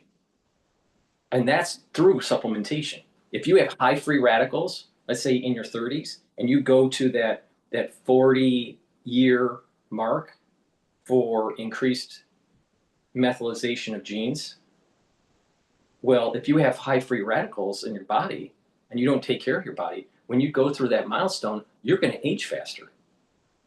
Versus ones that take care of their body, they've reduced the amount of methylation as they go through the 40-year gate. So that's super important to keep in mind. The earlier, the better. And there's a compound effect on top of it that happens. All right. With that, please go to my store, the-studio-reykjavik.com, and just follow the protocol. You just follow what I tell you to, you'll be fine. All right. Let's listen into Bloomberg here, what's going on. The S&P 500 is trading at 6,411. I still have a target of 6,800 to 7,000 for year end for the S&P 500, especially if the Federal Reserve lowers rates this year. Companies here. What's the bull case? Well, the bull case is that at some point, it gets rescheduled or legalized, and that's a long term. You gotta remember, the market as a discounting mechanism is looking, well into the future. Now, if you're a real bull, you look well into the future. These companies at the gross margin line are very profitable. You're talking about 40, 50, 60% gross margins. That's a pretty good business. But it's when you get below that, they really get hurt, particularly the taxation line. So if you're a bull in this industry, you say, these are pretty good companies. You need a license to compete. So there's natural barriers to entry. We know there's a demand for this product. It's been around for a long time. So, if they could just get the regulation right, this could be a pretty good business. Can you also cover the big tobacco companies? How have they been impacted, or may they be impacted with the various tariff discussions that are out there? Well, the U.S. tobacco industry is really a domestic business. The big guys, Altria, they source virtually all their tobacco domestically for domestic use. So the only exposure to the tariffs is really very small. Some of the materials they use, like their smokeless tobacco cans, tin, metals, things like that, they may get from suppliers offshore. And there could be indirect problems. I mean, other suppliers could raise prices in a small way for other products, for other inputs. But by and large, they can skirt this problem, and it's not really an issue for the U.S. tobacco industry. Quickly hopping off of that question, I'm going to ask the same of cannabis. Is that more a domestic industry here? Any tariff concerns? No tariff concern. Matter of fact, it's illegal to import cannabis into the U.S. So, okay. I mean, the sad thing is that part of the dementia issue that's going to be happening in the United States is multiple. There's multiple reasons. So it's important to dive into the details, and I have to be careful with the way I say it because I don't want the strike on YouTube. The crisis that we went through in 2020 causes vascular problems that will lead to ischemic issues and neural death. In addition, that's about, so if it's related to 2020, all right, there are going to be cohorts, about 75% of those that have this, the early onset of dementia issue. Not 75% of the population, but 75% of the ones that have the early onset of the issue is going to be because of vascular issues, clotting issues, hemorrhaging issues. And therefore, blood flow to these neurons are a problem and leads to neural death. That's about 75%. There's a little less than 25% of the ones that will have, so around 24.9% will have amyloidosis issues, plaque buildup, different types of plaque. Now there's different categories of amyloidosis, and amyloidosis can happen in the brain, and it can happen actually in other organ systems like the heart, the kidney, the liver. So, but we're talking about brain function here. So around 24.9% of those cohorts are going to be through amyloidosis. Now there is a subset of amyloidosis that's prion disease. That's 0.1% or less, where those individuals will be due to the crisis that we went through. All right. So you have that group. Then you have another group where they're exposed to chemicals in the environment that disrupts and causes lots of inflammation, and lots of inflammation will degrade the myelin sheath and neurological decline, motor coordination issues, Parkinsonian issues, and memory loss. So some of it is environmental exposure. Others are lifestyle problems, especially the legalization of certain drugs that will lead to early onset of disease, brain disease. Now we're focused on the dementia side of certain brain diseases. There's lots of different brain diseases, all right? But one issue with this is dementia. So all these people that thought that because you legalize something that it's going to be good for you, stupid. None of that, you're going to have pulmonary problems. Because there's particulate matter that is going to disrupt your air sacs that are in the lung, the alveoli, and you're going to increase the chances of COPD, because those cells are going to start to die off and they're not going to be able to regenerate because there's too much inflammation. Because lots of these people that are doing this, because it's legal, are overusing. So you're going to start seeing people having a multitude of different types of diseases because of this legalization. So there's going to be a cohort of groups there that may not have been affected so much because of the crisis of 2020, but because of the legalization and their lifestyle choices are going to lead to early onset of dementia and most likely pulmonary problems. So you have that group. Then you have another group. Now you got to remember, some of this could be mixed together. People that are tied to this lifestyle choice because of legalization and affected by the 2020 crisis. But some groups are disparate. So there's going to be a Venn diagram where some of this is all of the above. But I'm trying to simplify this so you understand my logic here. So you have that legalization issue. You have the environmental exposure issue that will lead to dementia. You have the crisis of 2020. in the aftermath of it. That's through the Viron and the inoculation. And you also have computerization of our life that has dumbed us down, where we're not as active physically and not as cognitively active. And we're in a consume mode, and it puts our brainwave in a lower functional state that leads to neurological decline. So you take these 4 different categories, and again, it's like a Venn diagram. Some of them are all the above for certain people. And this is the reason why you're going to start seeing huge amounts of people getting early onset of dementia in the United States. So it's sad. It's sad that, it's happening, and it's probably happening on purpose.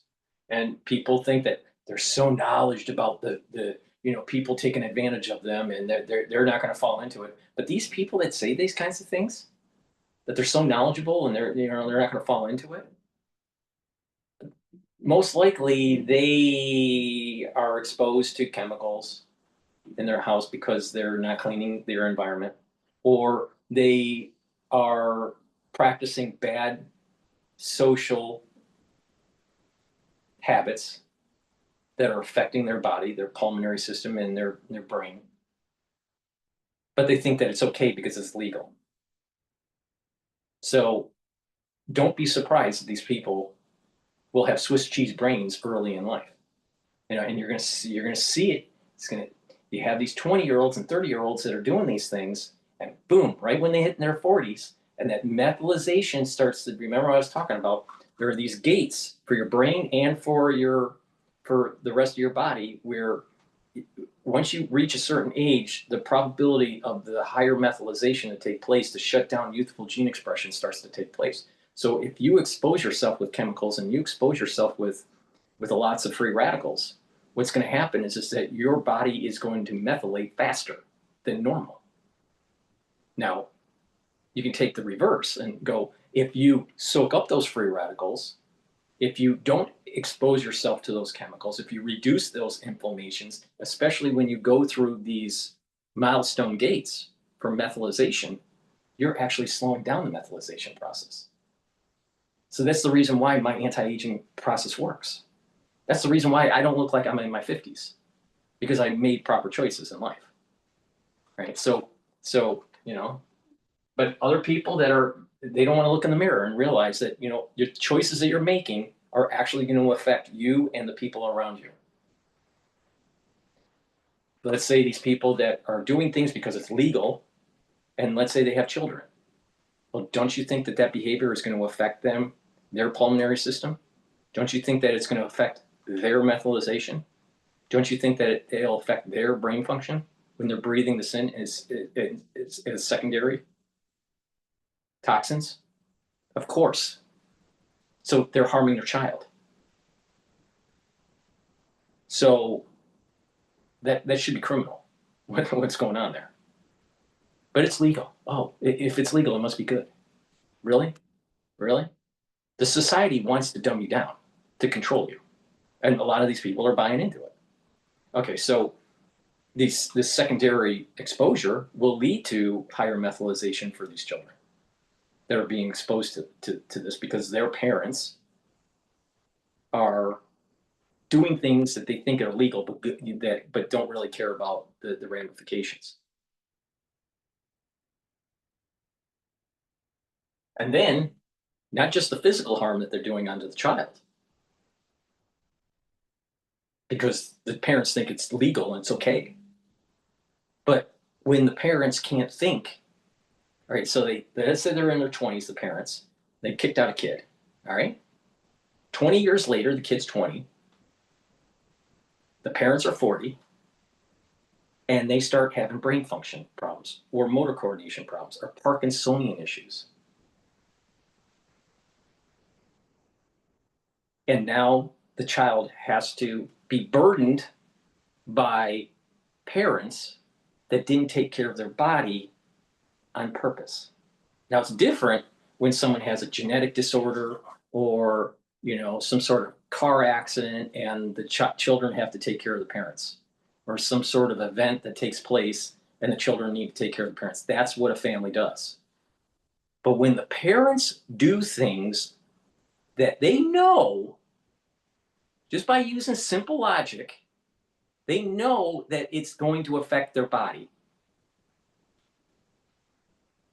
they have shifted the burden onto their kids. And I'm telling you, this is going to be rampant in the United States based on these four different main groups that I just discussed. The ones that are practicing their legal right to take in toxins, right? And then there's the group that is heavily affected by the aftershock of 2020, the digitalization toxicity of our environment, right? The environmental exposure, especially, you know, certain chemicals that are in the air or in our lawn care or whatever. All right, these types of groups are going to see these early onset of dementia problems. But no one wants to pay attention, and then, you know, and then they'll go, "Oh, is this happening? Oh, this is all happening. It must be a, you know, big conspiracy."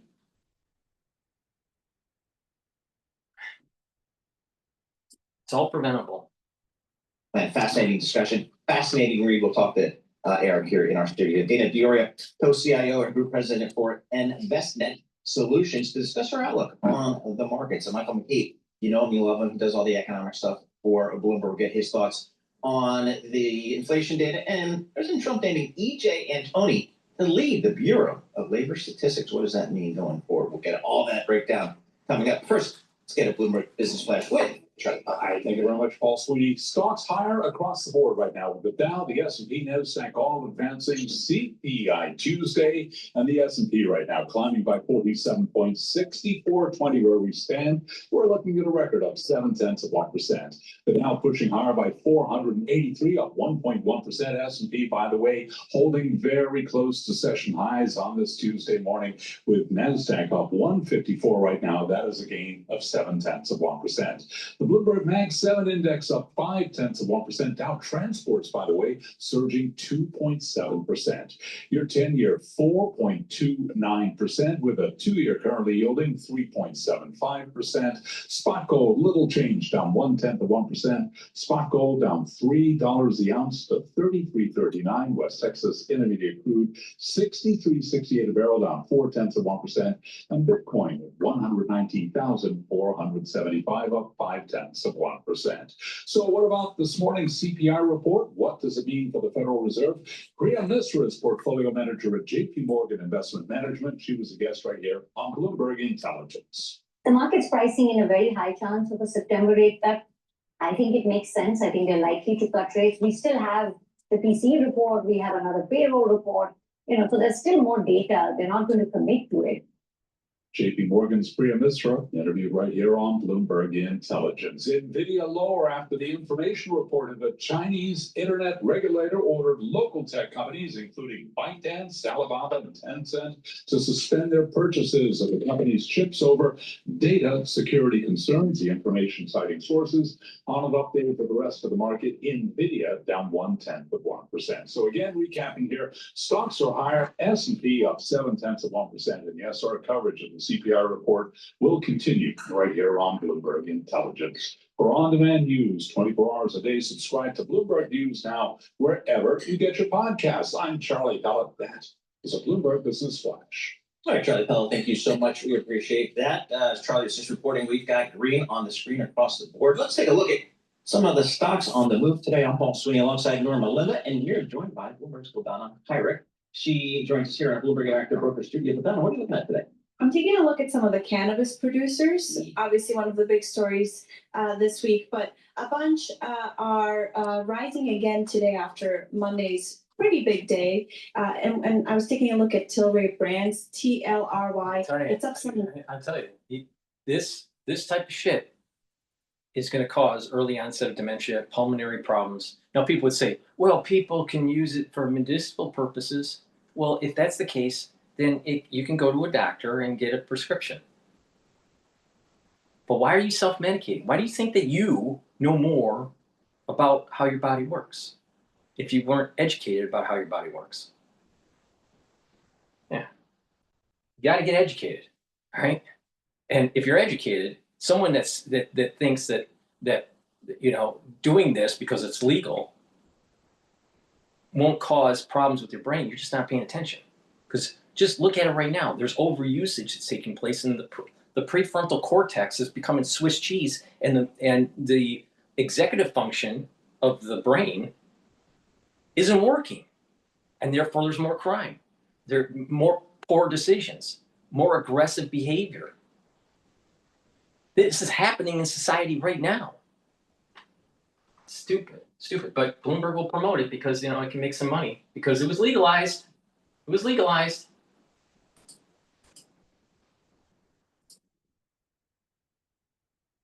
Joining us now, Eric Friedman, U.S. Bank Chief Investment Officer. What a year so far, Eric. Did you start with a bullish outlook for 2025? What type of year-end numbers were we talking about for the S&P when we started? So we had a 63.25 figure at the beginning of the year, which was tested. It's been tested a couple times. So we stuck with it. We think we have the whole time.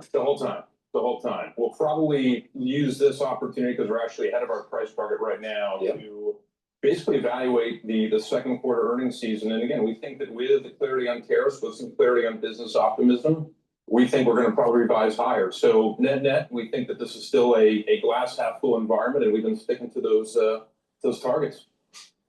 You could go out a hero just staying where you are and not having panic during Liberation Day. There was an opportunity to flinch, and it's certainly the dark days of April 7th, 8th, and 9th. We felt every tick. But the reality, I think, Joe, is that what we try to do is just look at the data in and of itself. If you look at some of the consumer activity, without question, your guest prior, we're on the same page. We think the consumers are probably more in an opportunity to grow wallet share. And this is the reason why you listen to my channel. Back in April, I told you, don't be afraid. Buy in. And guess what? The ones that listened, depending on where your entry point was and how you dollar cost average throughout the whole mean reversion, I said, don't bet against America. And if you paid attention, you would have made more than 20% on your new deployed capital in that situation. Some people made anywhere from 10 to, over 20% return if you just paid attention. I didn't have trepidation. I knew exactly what I was doing. And this was the U.S. Bank Chief Investment Office. Why would you have trepidation? You only have trepidation because what happens is that you are investing people's funds, you're investing people's money into a fund, and it's already invested. You can't, now they're stuck. And because they make a fee on managing your money, they're afraid that you'll take it out. That's what he was worried about. Because most investors, when they see that kind of thing, they'll pull out their money. But the right thing to do is don't put your money in a money manager. Manage it yourself and have a little bit of cash on hand for situations like this where you see a 5, a 10% correction. In the April case, because it was unique, it was almost a 20, I think it was closer to 20% drop. But the point here is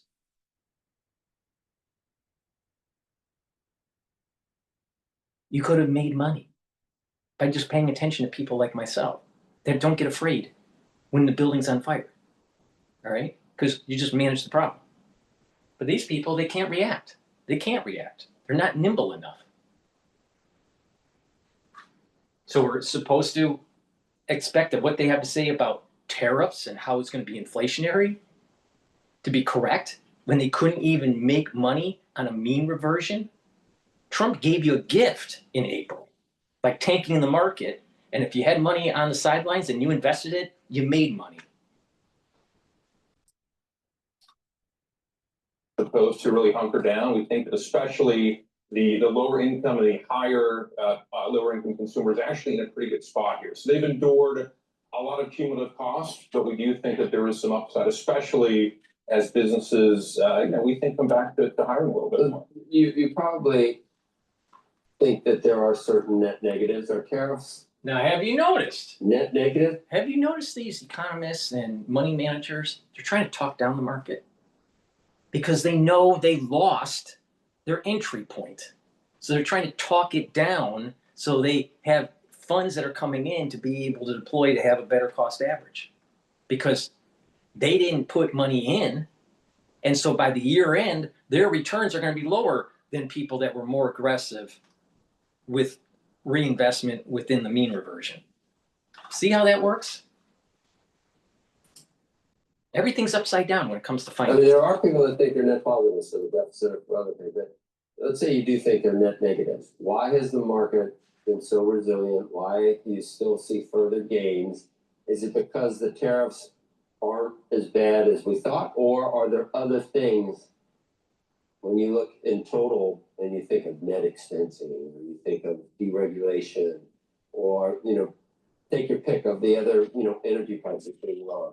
Any of the tailwinds, do those just counteract the tariffs? Or I think so. It's one of those things, kind of borrowing from your bio background. I think that this whole concept of homeostasis, that the economy adjusts, it adapts. And if anything, when you have a company like Home Depot saying, look, we're not going to pass through all of our tariff expense to a consumer, there are the opportunities for absorption. I think that number one is that most of the tariff costs we think will rest more on goods than on services, which is still, an incremental positive for the economy. Without question, we think there's a cost that has to be paid. So I think that absorption process, that adjustment process continues. And again, companies and consumers are taking things in stride. I think that some of the data we look at, high frequency things like restaurant bookings, attendance at sporting events, attendance at movie theaters, those are still pointing not just to normal levels, but actually expansionary levels. So we do think that, the cost structure of the economy has probably gone up, but we also think the economy does adjust over time.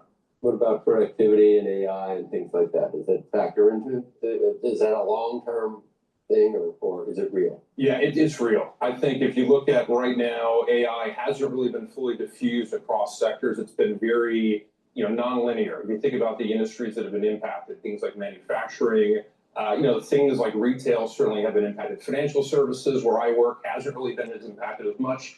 Healthcare certainly has an opportunity for some further productivity enhancements because of AI. So I think that the challenge, though, will be how the labor market adjusts. That is a slow-moving mechanism. So I think if anything, there's been this very gradual diffusion of AI technology. We think that probably out 2-3 years, that's when the labor market will be especially tested. Do you think that the hollowed out core of this country that sort of spawned all these moves, does it work? And when do you act? I mean, there are a lot of investment is coming in. The president managed to get a lot of, maybe some of it was already coming, but on the margin, there's more coming in. There's going to be more manufacturing. We are seeing some, domestic companies bringing stuff back. Or come on, Joe, get it out of your mouth. Get it out of your mouth. I don't understand why he has such a problem talking. Maybe it's early onset dementia. I don't know.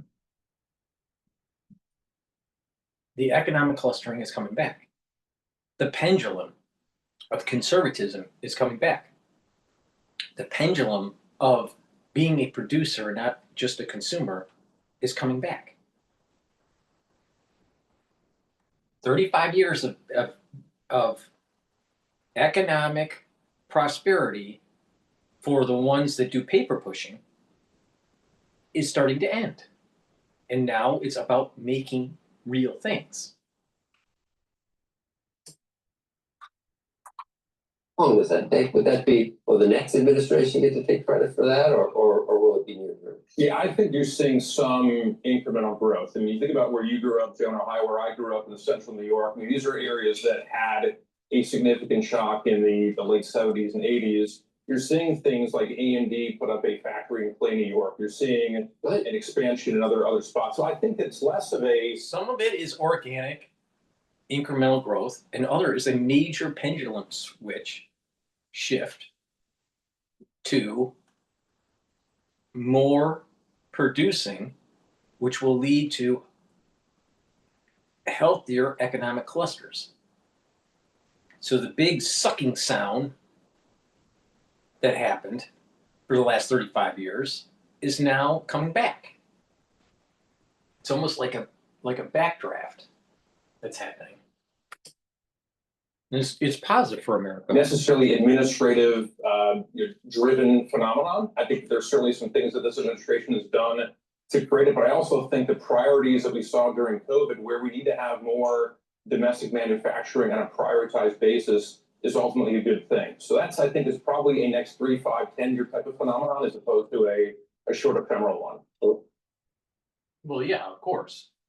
Because it took 35 years to ship our manufacturing out, it's going to take some time to rebuild it. And if you're an early adopter of this, you're going to make a ton of money. The key is have your own business. Plug into this. Don't be fearful. This is America's back. It's the way it should be. To people around him and to understanding how the market thinks, market psychology, if you will, which is, one of his areas of expertise, having been a macro hedge fund manager for almost 40 years. That is where it really counts. The market trusts him, and the market, based on its observations, draws these conclusions, rightly or wrongly. Does he share any concerns he may have about just getting somehow involved in some of the crossfire that happens around President Trump and getting into President Trump's bad graces, or just kind of, because it's such a perilous, those people that fight close to President Trump historically have done it at their own risk. Well, the former vice president. So yeah, how does he negotiate? Does he even acknowledge that's a risk? What I divined from the conversations we had with the Treasury Secretary is that there is a formula for success in the Trump administration, and it means making certain compromises, if you will, with yourself. You can come in with your own ideas, but it is not your job to advance that agenda. Right? So you have to make some compromises. If you don't, and Stephen Mnuchin, the former Treasury Secretary, points this out, if you cannot represent the president well, in other words, if you can't get behind what the president wants, the role has no power. What's the point of being in DC? What's the point of abandoning a 40-year career in finance where you rose to be one of the most successful hedge fund managers, and have, for it all to be worthless, have to have no power? No, you want to be able to wield influence and get things done, and that's very much in the back of Scott Bessent's mind. What's my legacy as Treasury Secretary going to be? All right, folks, if you really want to get a sense of who Scott Bessent is and his importance to global Wall Street, I really highly recommend you read this piece in Bloomberg Business Week. Eric Schatzker, we really appreciate it. He's a Bloomberg New Economy editorial director. You can go check it out, Bloomberg. Absolutely. Looking at the markets here, S&P up 53 points. That's 0.8%. I'll take that. Beats a stick in the eye. NASDAQ up a couple hundred points. That's 1%. So good response to that CPI. A lot more coming up. This is Bloomberg. Good morning.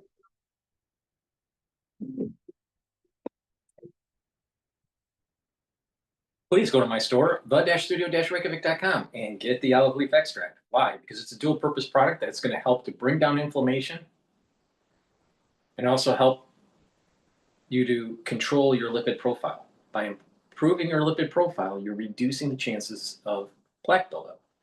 Bringing down inflammation helps your cardiovascular system and your immune system. It's a dual purpose product. Good Night formula has tryptophan, melatonin, GABA, and passion flower. Helps for you to get into 3 to 5 cycles of deep sleep and REM sleep. You need that to detoxify your central nervous system, to be well rested in the morning, and to consolidate memory. If you are sleep deprived chronically, you will get issues with memory. So it's really important to take the Good Night formula every day, get the proper sleep that you need, and you'll notice that you're slowing down the aging process. Ubiquinol, the most bioavailable form of CoQ10 that you can buy. Most people that are taking CoQ10, guess what? You're probably taking the wrong kind. You need to take ubiquinol, the most bioavailable form of CoQ10. Now, what does ubiquinol do? It soaks up free radicals, brings down the stress in the cell, helps the health of the mitochondria. You're going to have more energy, and it's going to protect neurons. Very important to take if you're 40 years of age or older. Now, get the gel. It's a dual-purpose product. You get it in the tube form or in the dispenser form. You can use it as an aftershave, a daily skincare. If you're not feeling well or someone around you is not feeling well, put it on your hands, around your mouth, around your nose, around your ears, around your eyes. Lightly coat your nostrils. It stays active for 5.5 hours.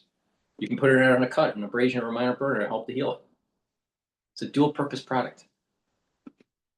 Have some at work, have some at home. You never know when you need it. I think you're going to need it this fall.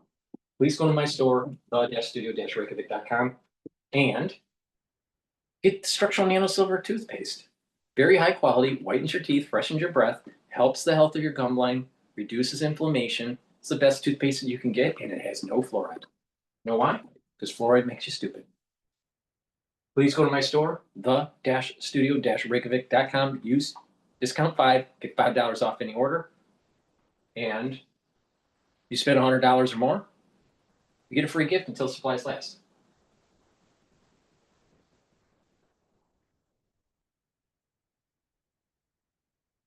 Joining us now to discuss all of this is White House Council of Economic Advisors Chair and President Trump's new pick to replace Fed Governor Kugler, Stephen Myron. It's good to have you, Chair Myron. First, you must be pleased to see another inflation number that comes in a bit light and does not show a lot of evidence of tariff pass-through. Good morning, and thanks for having me. And yes, I can tell you that we're very happy to see that inflation continues to be well behaved. Since the president took office in February, CPI inflation is running at a 1.9% annualized rate, which is a totally normal pattern of behavior for inflation and for prices. And as you pointed out, look, there's just still continues to be no evidence whatsoever of any tariff-induced inflation. I think lots of folks who are expecting that, who are predicting doom and gloom, it just hasn't panned out, and it continues to not pan out for them. There's a little evidence. I saw it in coffee, I saw it in tomatoes, you see it in photography, equipment, that sort of thing. But to your point, it's not filtering through into the headline numbers. And even the goods prices look better in July than they did in June. I guess the question, Chair Myron, is it coming? Because a lot of the You're going to see a little bit of it. On average, it's going to be a third. Sometimes a little less, sometimes a little bit more. But on average, it's going to be a third of what the tariff increase was. So that means that if you're buying an expensive item, you're going to be paying like a laptop. A $1,500 laptop is going to cost about $1,625. That's your absorption of the cost. It's not that big of a deal. And again, tariffs bringing in $50 billion a month. If that's the number, you're talking about not needing to tax more and not needing to issue debt. Now, if there's debt issuance, you're going to pay more than your share of that 1/3 for the tariff. If they issue debt and you're doing interest payments on that debt. Here's a fun fact, all right? The United States keeps on rolling the debt of World War II. 1940s. Now people would say, well, they issued bonds. And those bonds, let's say if it was a 30-year bond, eventually it would have been paid off. No, because the debt keeps on growing. And so they keep on rolling the debt. And that's the reason why we're $36+ trillion in debt. Now, maybe it makes sense to tariff a little bit so we don't issue so much debt, because we pay much more by issuing debt than paying a certain percentage of a tariff in consumer products.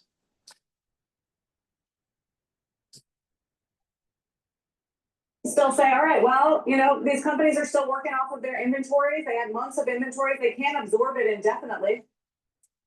Well, there will always be relative price changes. There will always be one good or service gets more expensive, another one gets cheaper. That will always happen. But at the aggregate level, when we look holistically across the inflation data, there's just no evidence of it whatsoever. And that's an exact repeat of what happened in 2018, 2019. When again, the same doomsayers, the same Cassandras were saying exactly the same thing and it didn't pan out for them then. Thus far, it's not panning out for them again. Could it happen in the future? As I've said before, never rule out anything, but thus far there's no evidence of it. And the entire burden of argumentation is on the people who have been waiting since January 20th, the tariffs began, right? It's been a gradual process of different tariff regimes, but we started putting tariffs on various countries on January 20th and still hasn't panned out. No, it hasn't panned out, but one thing that did surprise people, core numbers were a little bit hotter. I mean, nothing crazy, nothing extreme, but that core number is now the highest year over year since I believe January. So what does that tell you? I mean, does it concern you at all that it looks like the inflation numbers pretty much bottomed earlier in the year? Well, let me say a couple things. First of all, if you look at core, as you just mentioned, two of the strongest categories in this month in terms of inflation were used cars and airfares, and neither of those have anything to do with tariffs. We don't import used cars from abroad in large scale, and airfares are on domestic services basically, right? So they couldn't be farther removed from things. In terms of core overall, look, we've been doing a lot of thinking about just how much of this inflation is due to the illegal immigration that's occurred in the last few years. Our calculations are that the massive insurge of renters into an only sluggishly adjusting housing supply probably boosted rents by about 4 or 5%, right? And that's a significant contribution to overall inflation at a time when the housing stock adjusts only slowly, inflation is very strong, and you basically got an unchecked border with people just streaming over this country. So we think that there's a very strong reason for thinking a very profound service disinflation coming up in the near future as net migration has come to zero because of the president's strong border policies, and as we start sending numbers of them home, right? And that's on top of the president's other policies of deregulation, expanding the capital stock through the incentives for investment in the One Big Beautiful Bill, energy abundance, keeping energy prices down. There's a whole of government approach to disinflationary policy that's going to be working its way through the inflation data and having a very profound effect in the near future. Why wouldn't used cars and pricing in used cars be affected by an increase in prices in new cars? Well, but there was no increase in prices in used cars this month in terms of as an overall working theory, wouldn't you assume that if new cars get more expensive, people would turn to used cars, which would then inflate their value? Yeah, they're substitutes, and the logic like you're describing would happen if the price of used cars had been going up, but the premise is false. If the price of new cars had been going up, but the premise is false. There wasn't a material increase in new car inflation on this month, which means it's just an aberration of the data, or maybe it's sort of, previous lags, correlation between different measures of used cars working their way through the system. But it's just really difficult to get to a point at which you could say any of the inflation is due in any economically meaningful sense to the tariffs. Should we trust this data? The president casts a lot of doubt, politicized the head of the BLS. That's where these numbers are coming from. Well, look, not all, but most economic data ultimately comes from surveys. And so there's always going to be an element of noise. There's always going to be an element of uncertainty. And unfortunately, that element of noise and uncertainty has increased in recent years. If you look at, we can sort of speak about revisions in the payroll, in the jobs data, because we get revised data for that. We don't really get revised data for the CPI data. Those never really get revised. The final number is the initial number is the final number. Of course, the seasonal factors get revised, but not the underlying data. And if you look at the jobs data, though, where we can speak of this, the birth-death model, for example, one of the big drivers of how you think about how job creation has occurred, has come from a run rate of about 5,000 or so annual jobs in the annual revision for the 15 years running into COVID, to being about almost 300,000 in the last couple of years, right? So that's an increase of about 70 times in the size of that error, right? So this is a degradation in the quality of the statistics that have occurred. And I think the president is dead right when he says we need to fix this. We need to make these statistics reliable. We need to make them believable. We need to make them credible. And I'm really delighted that we're shaping up to be able to do so. What do you think drives response rates higher? Well, I think that and to be clear, this is not my equity, this is not my policy domain. But I think that we can start thinking about incentive schemes to drive response rates higher. I think that we can start thinking about ways to optimize the collection system, optimize the survey system, optimize the timing of responses. I think that we should be thinking critically about these questions. Yeah, I mean, it's certainly response rates collapsed in COVID and just was never able to get back to those prior highs, which were already eroding before the pandemic. A lot of attention was paid to your paper from last year about Fed independence in the last few days. Can you talk about how you expect to be questioned about it on the Hill and what your framework would be as to what kind of Fed is acceptable, as you say? Well, I mean, look, I've always been clear that independence of the Fed is of paramount importance. But I do have a nomination going in front of the Senate, and I really can't speak about that and get ahead of the Senate process. And so I'm very happy to talk about administration economic policy. I'm very happy to talk about the economic data and the unrolling of the economy. But talking about the Fed is just not something I can get into right now. Do you think you will get in the Fed before September 17th, which is the next meeting? Again, that's up to the Senate, and I can't speak for them. Do you think, I mean, look, the market, as I mentioned, is like 90% certain that we're going to get a rate cut in September. Though, there's plenty in this report, as evidenced by Carl Barkin's comments at the top of the hour. There's still a case, don't you think, to wait and see on tariff inflation, on services inflation, which we saw heat up a little bit, and the rent prices and the dental and medical cost area, that sort of thing. I mean, do you think it's a slam dunk that they're going to be cutting? Look, as I said a moment ago, I do think that inflation has been well behaved, particularly since the president took office and completely changed the slate of economic policies in every part of a policy that the executive branch can control directly from the presidency. However, as I said a moment ago as well, I just can't comment on current interest rate policy at the moment.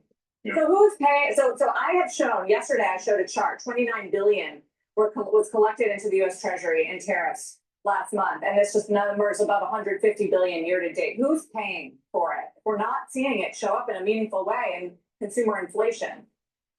Yeah, well, look, in the long run, the arguments about tax incidence will hold sway. And in the tax incidence literature in public finance, the field of economics, the basic result is that the more inflexible party bears the burden of a tax or a subsidy or whatever it is, right? And at the end of the day, the American public is very flexible in terms of who they buy from. We can buy from other countries that we said varying high or low tariff rates on, and we can make stuff at home. That flexibility gives us the ability to shift the economic burden of something like a tariff onto the country that we're tariffing. So in the long run, I have every confidence that these tariffs will be borne, that the incidents will be borne by the countries that we're tariffing. And then as far as whether it's working or not, do you have enough evidence at this point that the investment is coming through in a meaningful way to shift, say, the manufacturing outlook, the investment outlook in this country, that it's working in that way? I think the commitments that the president has brought home in part of these historic trade deals speak for themselves. $500 billion here, $600 billion there, $1 trillion somewhere else. Pretty soon you're talking about real money. And those are real commitments. Those are coming through the tax incentives in the One Big Beautiful Bill to full expensing on structures, full expensing on R&D and new factories. All of those are incredibly powerful, and it's going to follow through. Stephen Myron, we appreciate the time today. Thank you very much. It's good to see you. All right, we're going to go to Bloomberg, but please go to my store, the-studio-reykjavik.com, and get the collagen. Collagen is a powder. You mix it with soft foods, filtered water, a smoothie, or even with milk. Do resistance training. It'll help with your musculature, your bone density, your joint health, your cartilage, but also it'll help with your skin, your nails, and your hair. So it's a dual purpose product. Take it every day. Go to my store and get the collagen. Myotrol, super important to take if you're 40 years of age or older to build muscle and to maintain muscle. It also will help the health of your mitochondria. It has polyphenols, flavonoids, and lignans, bring down that inflammation, boost up the health of that mitochondria, and help with the gene expression to build muscle. Super important. It stacks really well with Gladiator Barley and Boomer Boost. Resveratrol. Resveratrol is an antioxidant. It's going to soak up free radicals. It's going to help with the health of the mitochondria. It's going to boost up your energy levels. It helps with youthful gene expression, and it also helps to get rid of cells that are in senescence. I've been taking resveratrol for decades. It stacks really well with C60, NAD+, ubiquinol, clarity factor. So take resveratrol. Digestive enzyme complex. You're 40 years of age, guess what? Your pancreas doesn't work as well. Digestive enzyme complex is going to help to break up those carbohydrates, proteins, and lipids so you can digest properly and reduce the load on that pancreas. It also has bromelain in it. Bromelain is an enzyme that will help to break up clots because it's fibrinolytic. In addition, digestive enzyme complex has proteolytic enzymes that help to break up glycoproteins. That was really important when I told you to take digestive enzyme complex in 2020. Why? Because bromelain will break up the clots, and the proteolytic enzymes breaks up the glycoprotein. Oh, the spike, remember that? So please go to my store, the-studio-reykjavik.com, get the digestive enzyme complex. So a great stack would be the collagen for your musculature, your muscles, you know, your muscles, your bones, your joint health, your skin, your hair. Myotrol for your muscle gene expression, resveratrol for youthful gene expression, and digestive enzyme complex for breaking up proteins, carbohydrates, and lipids. Use discount 5, you get $5 off any order.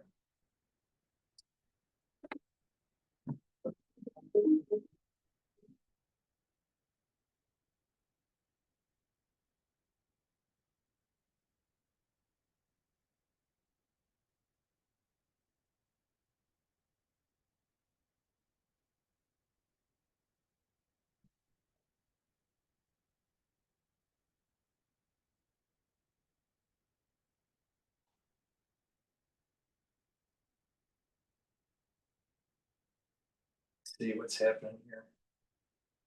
It's the mayor. Mayor's talking about something. Mayor Adams, let's listen in. We all move around like we are perfect, but in fact, we're not. All of us are going through something. You know, all of us are having those moments. And, you know, when you come and just give us your story, it compels all of us to feel a level of comfort of that I can be who I am. You may not have heard it, but I'm perfectly imperfect. Perfectly imperfect. You know, but I'm dedicated. He's boring me. All right, let's go to CNN. They're talking about Trump and Putin deal. President Trump seems to be tempering expectations ahead of his meeting with Vladimir Putin Friday in Alaska. Trump hoping it will help end Russia's war in Ukraine, but notably he suggested it will not include Ukraine's president, Volodymyr Zelensky. This is really a feel-out meeting a little bit. And President Putin invited me to get involved. He wants to get involved. I believe he wants to get it over with. Now, I've said that a few times, and I've been disappointed. We're going to see what he has in mind. And if it's a fair deal, I'll reveal it to the European Union leaders and to the NATO leaders, and also to President Zelensky. I think out of respect, I'll call him first. And then I'll call them after. And I may say, lots of luck, keep fighting. Or I may say, we can make a deal. My sources on this story tonight, former CNN Moscow bureau chief Joe Doherty and CNN military analyst Colonel Cedric Leighton. Joe, let me start with you. So if the president is serious about this, as wanting to use this as a way to feel Putin out, what opportunity do you think that provides to Vladimir Putin? Well, I mean, the president has had numerous opportunities to feel him out. They've had, I believe it's 5 conversations by phone. And so this is obviously, it's a personal meeting, but I think it gives advantage to Putin. And that is because Putin can be a very convincing person. And that is going to be his mission when he goes to Alaska, to convince President Trump that the real obstacle here is not Vladimir Putin. The real obstacle is Volodymyr Zelensky. And that, I think, is what he wants to do. Just blame it on Zelensky. So it's an advantage to Putin. And I would have to question, why do you need a summit at this point if things are so unclear? There are very few details about this that are known at this point. One big piece of this, Colonel Leighton, is the location, right, of this summit in Alaska. a former Russian territory, very close to Russia. Also worth noting, this is the first time that Vladimir Putin will be on NATO-controlled soil since that arrest warrant went out from the International Criminal Court in 2023. How are you thinking about this from a strategic perspective? Because this region of the world is also very strategically important for the United States.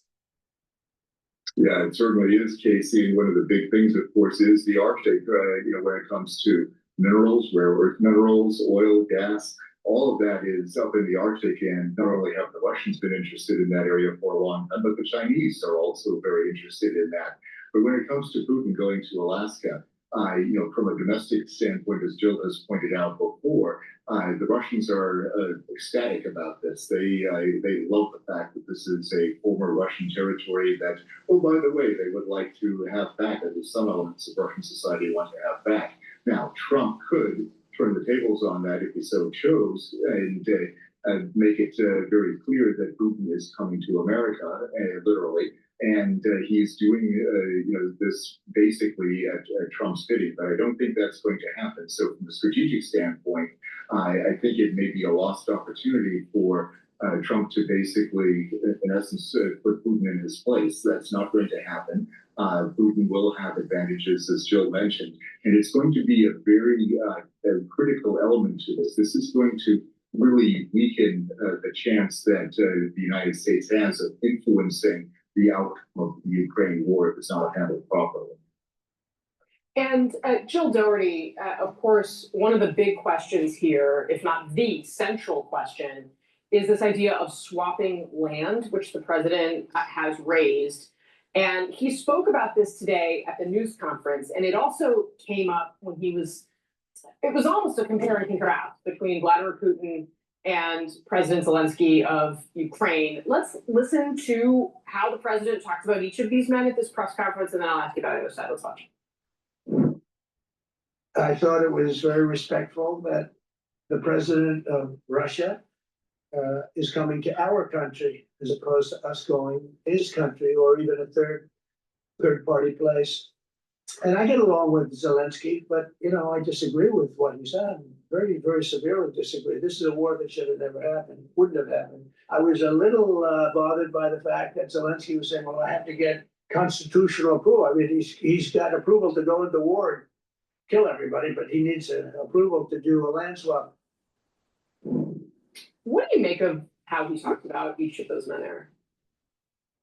Well, he actually does have to get approval constitutionally for a land swap. If there's to be any type of transfer of land, according to the Ukrainian constitution, he does have to have that approved constitutionally. So I think the American president is dismissing that, perhaps not understanding that really is part of the deal.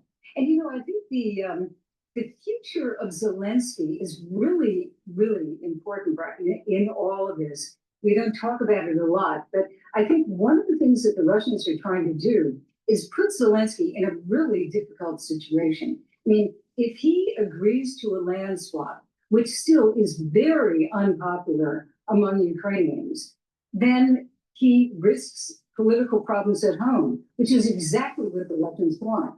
And then if he does do it, if he doesn't do it, then he risks alienating President Trump, and that creates military and geopolitical problems for him. So this is very, very sticky for Zelensky. And I think the Russians, again, as Cedric was saying, Putin's very happy with this. Anything that he can do to make life difficult for Zelensky, anything that he can do to divide the United States from Europe and from Ukraine is perfect for Vladimir Putin. Details are scarce about Friday's war summit between President Trump and Putin. We do know Ukraine's President Zelensky, he will not be there. President Trump is tamping down expectations for a ceasefire agreement between Russia and Ukraine. He claims that he'll know within 2 minutes if a deal can be made. The Ukrainians have made their position clear, telling Secretary of State Marco Rubio an unconditional ceasefire is required before serious peace talks can begin. and they don't believe Putin is serious. He is definitely not preparing for a ceasefire or an end to the war. Putin is determined only to present a meeting with America as his personal victory and then continue acting exactly as before, applying the same pressure on Ukraine as before. Group chat is back. We're bringing in CNN Global Affairs analyst Kim Dozier to the group. We just heard Zelensky lay it out in a way I've heard it lots before. The win was just getting the meeting. Putin isn't really serious. So to you, what's left for Trump to feel out, so to speak? Hard to tell because nothing Putin has signaled shows that he's willing to compromise on anything. We had mixed signals out of the Witkoff-Putin meeting that's preceded this. Basically, Russia's position seems to be if you give up most of Donetsk, part of the Donbass in eastern Ukraine, then we'll have a ceasefire, a temporary ceasefire. And US officials are talking about Ukraine having to swap some territory. And Trump, once again, in his comments yesterday, blamed Zelensky for somehow starting the war. He's reset back to that Russian talking point position. As opposed to recognizing this as a war of aggression, where a sovereign country was But is that invaded. surprising going into a meeting with Putin? Surprising in that Putin has won this meeting on US territory without giving any concessions. Meanwhile, India is getting 50% tariffs because it continues to sell oil to Russia. So the Trump administration is punishing a friend while letting Putin have this meeting of great consequence with nothing given up beforehand. Gary, you were calling this improv diplomacy. Yeah, I mean, this is just so weird the way that Donald Trump does international diplomacy. The president of the United States does not walk into a feel-out meeting. Like, you have weeks and months of staff work and diplomacy by trained diplomats and. But they've had a lot of phone calls. Well, but the president, normally when you set up a summit like this, there's a point to it. You sort of know whether you're going to have a deliverable or an output. You have sort of the deal, the outline of the deal already agreed upon. And here, it's sort of Donald Trump just on a couple of days' notice, randomly calling up one of the world's most notorious international war criminals and inviting him to US soil, which is just incredible. I respectfully disagree. I think there is absolutely no way that either of these leaders would be meeting unless there's been a lot. I mean, I work in the White House. A lot of work has gone in from the Biden administration through the Trump administration. There's no way either groups are letting their leaders come in. I think what's the tipping point, going back to your India sanctions as well as in Brazil, which are the two biggest countries, obviously, that will impact Russia oil, Russia gas, is I think that's the tipping point of what brought them together. And also the fact that we're going to put more secondary sanctions through Congress if something doesn't happen soon when they come back in He September. wants his political win in the worst way. He wants to just be able to say, I ended this like it would have never, he said it yesterday. He said, this would have never begun under my watch. And he just wants to be able to say, it's ended because of me.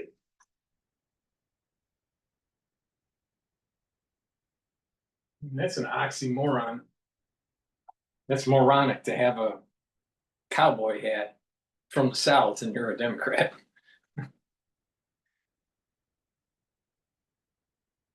All right, let's listen to Wolf Blitzer. A brand new measure of inflation and how far you can stretch your dollar. This morning's new numbers deliver some good news. Inflation did not rise as much as expected last month. The consumer price index held steady at 2.7%. That's compared to last July. And it's the same inflation rate as the month before. Let's go to CNN business and politics correspondent Vanessa Yurkevich. Vanessa, what does this new CPI number tell us? Well, it shows us that inflation really held steady amidst these historic tariff levels that we have not seen since the 1930s.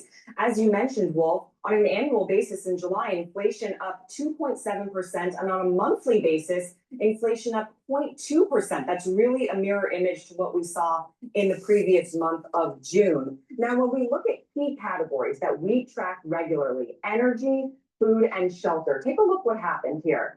Energy was down 1.1%, led because gas prices fell by 2.2%. Food flat. So prices for the grocery store actually came down by 0.1%. And then shelter, that's what we pay for rent. We saw an increase there. That's the biggest share of this report, up 0.2%. But when we look at core inflation, we can see where the tariffs, where the price increases are starting to take effect. It was hotter than expected and the highest level on an annual basis since February, up 3.1% on an annual basis, up 0.3% month over month in July. Key categories that we have been tracking because of the tariff pressures are toys, furniture, appliances, apparel. You can see almost all of those up a little bit, except for appliances, which are down by 0.9%. I just spoke to the CEO of a major US retailer who said that he's actually not surprised that prices are rising slower than expected. There's some feathering going on with prices where things can go up one month, things can come down another month. And well, that is in reaction to the volatility around the tariffs, changing week to week, even day to day. But as a whole, inflation looking tame amidst these really historic tariffs, Wolf. And Vanessa, it's I think important to point out that these new numbers come from the Bureau of Labor Statistics. That's the same agency that President Trump criticized without evidence of manipulating numbers to support Democrats. But will he be happy about these new numbers? Well, we'll wait for that Truth Social post to see if he is indeed happy. But he didn't just fire the commissioner of the BLS. There have been a lot of layoffs at the Bureau of Labor Statistics. The people who are involved in collecting this inflation data, so much so that they suspended collecting data in 3 key metro areas and have cut back in surveys and collections in 15% of the rest of the country. So economists have said that this could be a little bit of a cloudy report and we may see more volatility in the months ahead, Wolf. Americans, Vanessa, are also dealing with record high beef prices this summer. And you had a chance to speak to the CEO of Omaha Steaks. That's the home delivery service. So what does he say about where these prices are going? Prices in the month of July for beef have spiked up 2.4%, and on an annual basis, up 11.5%. That is some of the steepest price increases that we have seen in this inflation report. I did speak to the CEO of Omaha Steaks, who told me this has been a long time coming, and he's not sure prices are going to fall anytime soon. Take a listen to our conversation. Well, we're at the lowest herd size in 70 years.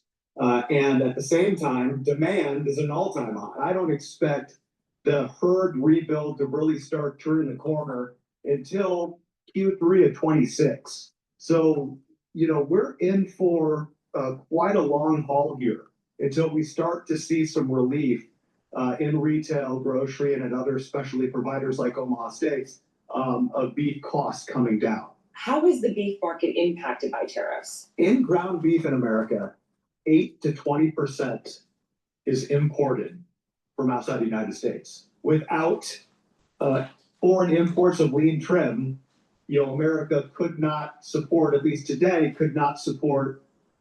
America's demand for ground beef. So, that's why the price is going up, because the demand is there. And so companies that source foreign beef are incented to do it, despite the price. And so we heard right there, prices continuing to rise and likely not to fall until sometime next year. Also, one of the prices that we've been tracking is coffee prices. That, along with beef, is on the rise because of weather conditions, but also because some of those significant tariffs put on our trading partners like Brazil, a 50% tariff, Wolf, where we get a lot of our coffee. Well, good point, Vanessa Yurkevich. Thank you very much. With us now, senior markets reporter for Axios, Madison Mills. Madison, thanks for being here. I first, just give us some context. Vanessa just laid it all out for us. What does this say to you? Well, what's really interesting is we're seeing the stock market rallying this morning, and that's no surprise because investors have been very glass half full since really those lows that we saw back in April. But as your reporter just so smartly laid out, this is sort of a mixed print when you look under the hood. The core CPI that strips out some of the volatile sectors like food and energy, that came in hot, but the headline number came in cold. So for the Federal Reserve, how do you view these inflation numbers? Is it actually good news for the path forward on inflation? And so what do you think, how will they internalize that? Because as they weigh any sort of rate cut? Well, and I'm reading emails from sources as I'm on set with you right now, and they are telling me that this is a dovish print, meaning the Federal Reserve has the option to view this as an excuse to cut interest rates or as reason to cut interest rates. But then from Mohammed Al-Arian, one of my favorite sources on Wall Street, a bond legend, he is saying that divergence between the headline and the core number, that's going to make it more difficult for the Federal Reserve to reach consensus. And then at the same time, you have the labor market numbers that came in a little bit rough in the last jobs report. And the Fed looks at unemployment and inflation. So they're in a very difficult spot right now. Right, because they really have to take it all, big picture. And it sounds like, based on what Vanessa was saying and now how you're also adding layers to this, that it's really what you need to know about today is that there's the core inflation numbers and then there's the other data set. And those are two things that you have to take them all together. Exactly. That's exactly right. And it points to the challenge for the Federal Reserve because of that dual make. You have to take them together, and then you have to take a look at it from year over year and annualized. What's the projection for year end? And determine, is it above or below the 2% target? I mean, it's amazing just looking at these people on CNN and how they're not that sophisticated when it comes to like looking at the markets. And her search, she doesn't even have her own thoughts. She literally is just regurgitating the individuals that are being interviewed on Bloomberg. This is why CNN failed during the crisis of 2020. This is why they failed during the sell-off in April. This is why they fail constantly. They have no real thought. Of employment and inflation, and we've seen them kind of talking about how they're favoring inflation. You hear Fed Chair Jay Powell talking about that 2% inflation target time and time again.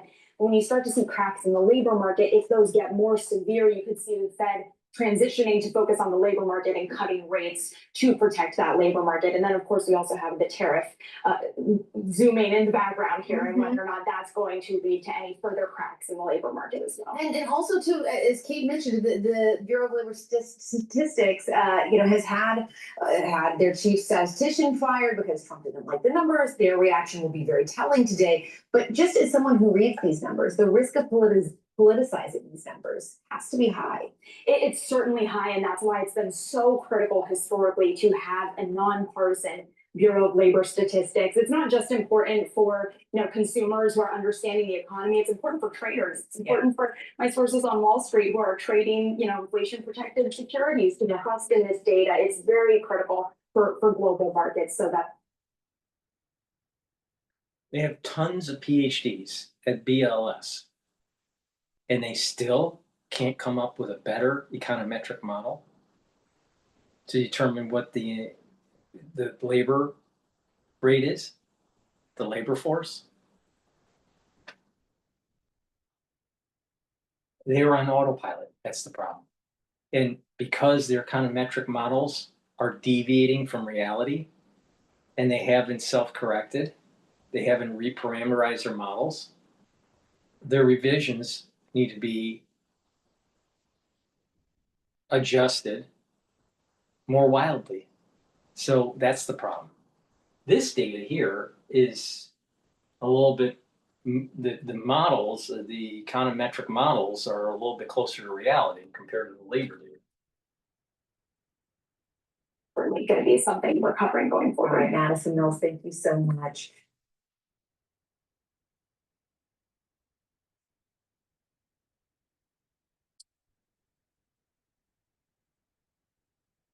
So now 17 past the hour, let's get to news about your money. Consumer Price Index released earlier.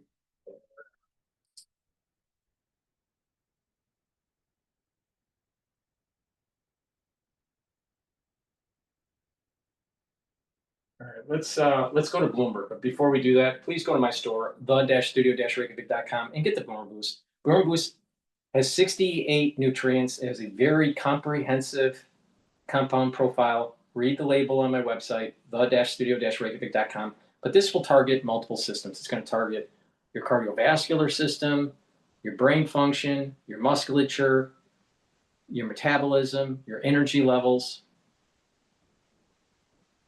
Very important to take every day.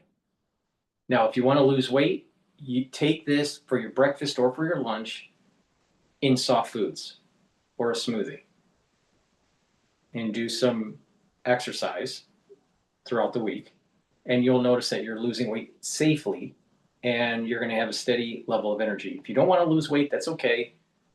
Just take it with your food. All right. I take it with my hummus for my lunch. So, but take it once a day. It's a powder. You take 1 scooper a day. But this will help to bring down inflammation. It's going to help your body to have energy, and you'll have more vitality. You're going to be able to concentrate. You get rid of that brain fog, right? You're going to be able to get rid of that brain fog. You're going to be able to concentrate. You're going to be able to sleep better. You'll be more well rested. You're going to notice that over time, you're slowing down the aging process. Your body is healing. It's very important. This is powerful stuff. Take it every day. Use discount 5. You get $5 off any order. It stacks really well with Myotrol and the barley that I'll be talking about shortly here. But use discount 5, you get $5 off any order. If you spend $100 or more on any order, you get a free gift until supplies last.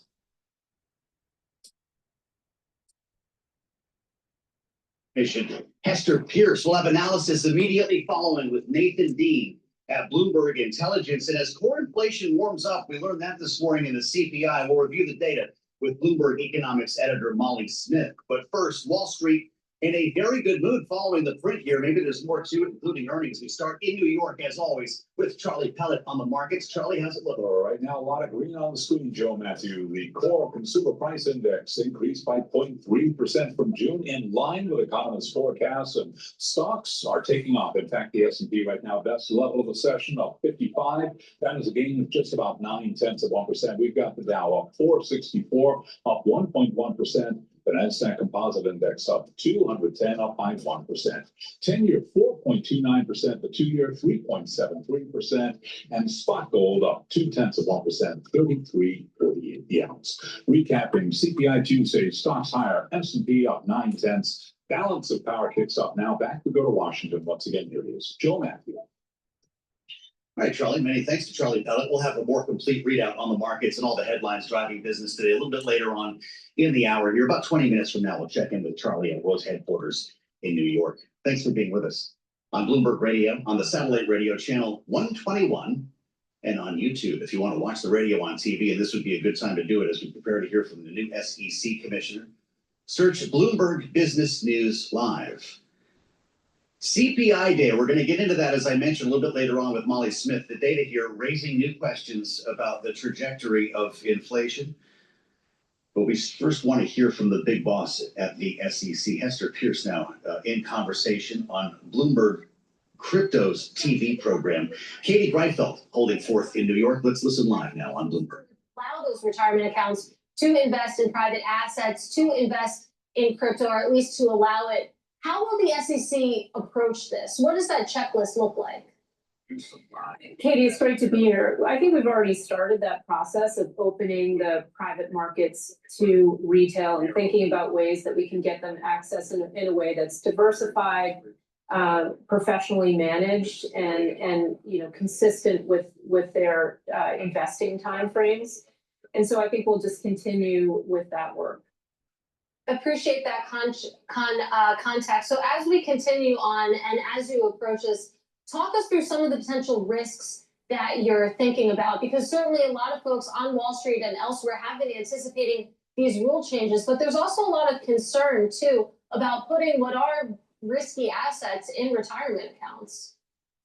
Yes, I mean, I think those are legitimate concerns. What we've seen, of course, is that the public markets are dominated by several large companies, and also companies are waiting longer to go public. And so we're looking for a way for retail to get earlier access to the growth of companies. And so that's really the goal of it.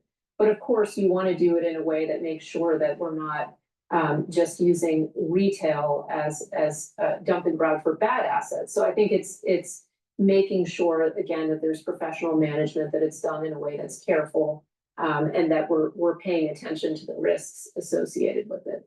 a conversation I've been having around this topic is about how this isn't as simple as switching a light switch necessarily, that you're not going to see private assets, you're not going to see crypto in retirement accounts overnight. You said that you've already started this process on your end, you're working through that checklist. What do you see as the timeline here? Well, I mean, I think even already, we have loosened, SEC made restrictions that really were not based in law on the percentage of private assets that could be available in retail accounts, in funds that are available to retail investors. So I think that process has begun. We have a new head of our Division of Investment Management, and he's working closely with the staff. And working also with people who have been thinking about how to do this in the private sector. So it's a combination of those things. All right, well, appreciate, the update there. Hope to keep talking about that, but I do want to move on and I want to talk about tokenization. That obviously another big hot topic of the moment. And when we're talking about everyday investors getting involved with tokenization, what are some of the risks in your view that could potentially come about?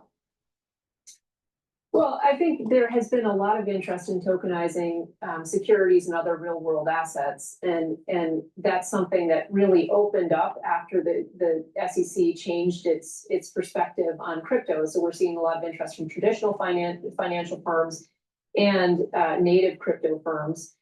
And there are different approaches that are being taken to tokenizing. So we will work with people, we're willing to work with people who are taking different approaches. But it's really important that people be very careful about disclosing what the nature of the asset is. When you tokenize something, it's still a security. If you're tokenizing a security, it may be a security with different characteristics, and that's something that needs to be conveyed to investors. And it's also important to be aware of sometimes there are trading restrictions, or there are restrictions on who can access particular types of securities. And so that's something people have to pay attention to. And that's a point that you've made in the past, that tokenized securities are still securities. You do have some firms, I'm thinking of Robinhood, for example, rolling out tokenized stock trading. I believe that's taken hold in Europe. So, I mean, do you see that as a potential area where you could run into some of these confrontations over firms trying to really regulate and innovate and introduce measures such as that, but potentially coming up against some of these regulations that you're putting in place? Well, without talking about any particular firm's approach, I think the bottom line is that we encourage firms to come in and talk to us. We expect that there will be some different approaches taken to tokenizing, and we're looking forward to working with folks to try those different models out and see what the market's like. And see whether or not tokenization of equity securities takes hold. I mean, that really will ultimately be up to the market. But what our message is that we're willing to work through different potential models with people. Well, you said something interesting there. If tokenized equities take hold, and it's a good reminder that this is very nascent, that we're only just seeing the first few attempts at this come about. Should these tokenized real world assets, should tokenized equities really take off, should we expect a formal pilot program from the SEC for tokenized securities? I think the pilot program, again, is more likely to look like multiple pilots with different people coming in and trying to do this in different ways. And again, we're not trying to be the picker of winners and losers, but letting the market decide. So really, we expect that there will be multiple options. I do also want to talk about how you interact with some of the other regulatory bodies in DC. For a lot of folks, it's kind of like alphabet soup. You have the SEC, you also have the CFTC. And I'm wondering how you work with the CFTC on crypto right now, if at all. What does that relationship look like? We have a good relationship with the CFTC. We've worked with them. I personally have worked with the CFTC over the years on a number of issues, including security-based swaps. And so right now, both agencies are coming off the President's Working Group report recommendations. We're both trying to implement those recommendations, the ones that we can start already, absent market structure regulation legislation. And so we're coordinating with the CFTC on moving forward on those recommendations. Well, to that point, one of the recommendations was that crypto exchanges and other crypto entities that are registered with the SEC, that they should have to pay transaction fees the same way that traditional brokerages do, for example. Do you agree with that? I certainly understand that we need to have the fees fall on the people who are benefiting from the revenue of the fees. So I think that as the markets change, those changes should be reflected in fee revenue. And Commissioner, you also brought up market structure. We know that crypto market structure bill is working its way through. The sense seems to be on the street that it faces a much tougher go-ahead than the stablecoin bill, for example. I would love to hear your thoughts there. Well, I don't prognosticate about legislation any more than I do about where the markets might go in terms of which models of tokenization they might embrace. But I do think that the work has been really impressive on the part of the House, and the Senate is now looking at these issues. It's a very complicated piece of legislation to work out, but I think important, and we're happy to work with people in both the House and the Senate on trying to get it to the place where it will help to guide the shaping of the industry. And just game planning here, let's say that Congress isn't able to finish this market structure bill by November. What would that mean for the SEC and your approach to regulation?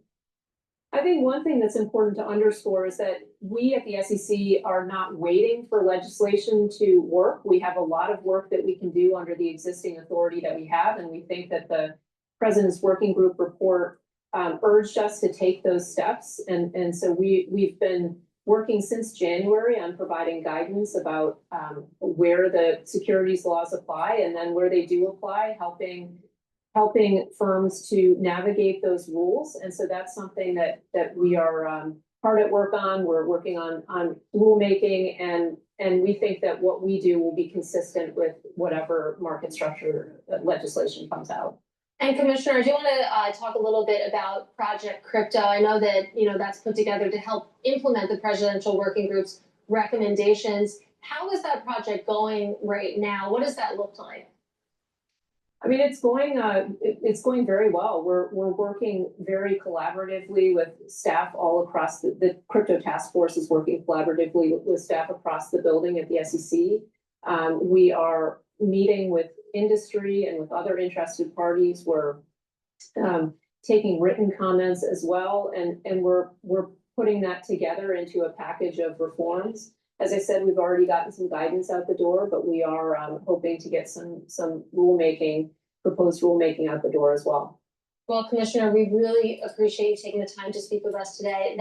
Please go to my store, the-studio-reykjavik.com, and get the barley. I have heirloom barley and gladiator barley. Heirloom barley will detoxify your body, bring down inflammation, and soak up free radicals through superoxide dismutase. Now, taking heirloom barley every day is super important, because what you're going to start noticing is that you're going to have less inflammation, your joints are going to have less irritation, your immune system's going to be better, you're detoxifying your body. That's going to help with your endocrine system and your immune system. You're going to have less stress because it's going to be bringing down those free radicals. It stacks really well with C60. Take it every day. You take it with soft foods, filtered water, milk, or even a smoothie. In gladiator barley, you get the same benefits as the heirloom barley, but you get one additional benefit. So you get the benefits of detoxification, bringing down inflammation, soaking up free radicals. But if you do resistance training, you're going to be able to build muscle. This stacks really well with Myotrol. Both stack well with Boomer Boost. So by taking Boomer Boost and the barley, you're helping with your A1C levels, especially if you take the gladiator barley and you're doing resistance training. Because the more muscle you get, you're going to be able to reduce that insulin resistance. So it behooves you to take the gladiator barley, do resistance training, and take the Boomer Boost. So those are the different supplements and how to mix and match them. Thank you for listening. Make sure that you go to my store, the-studio-reykjavik.com. The link is in the description of this video and all my videos. And by purchasing the products and stacking them the way I'm telling you to, you're going to slow down the aging process. You're going to have more vitality. You're going to help your different organ systems. Thank you for listening and have a nice day.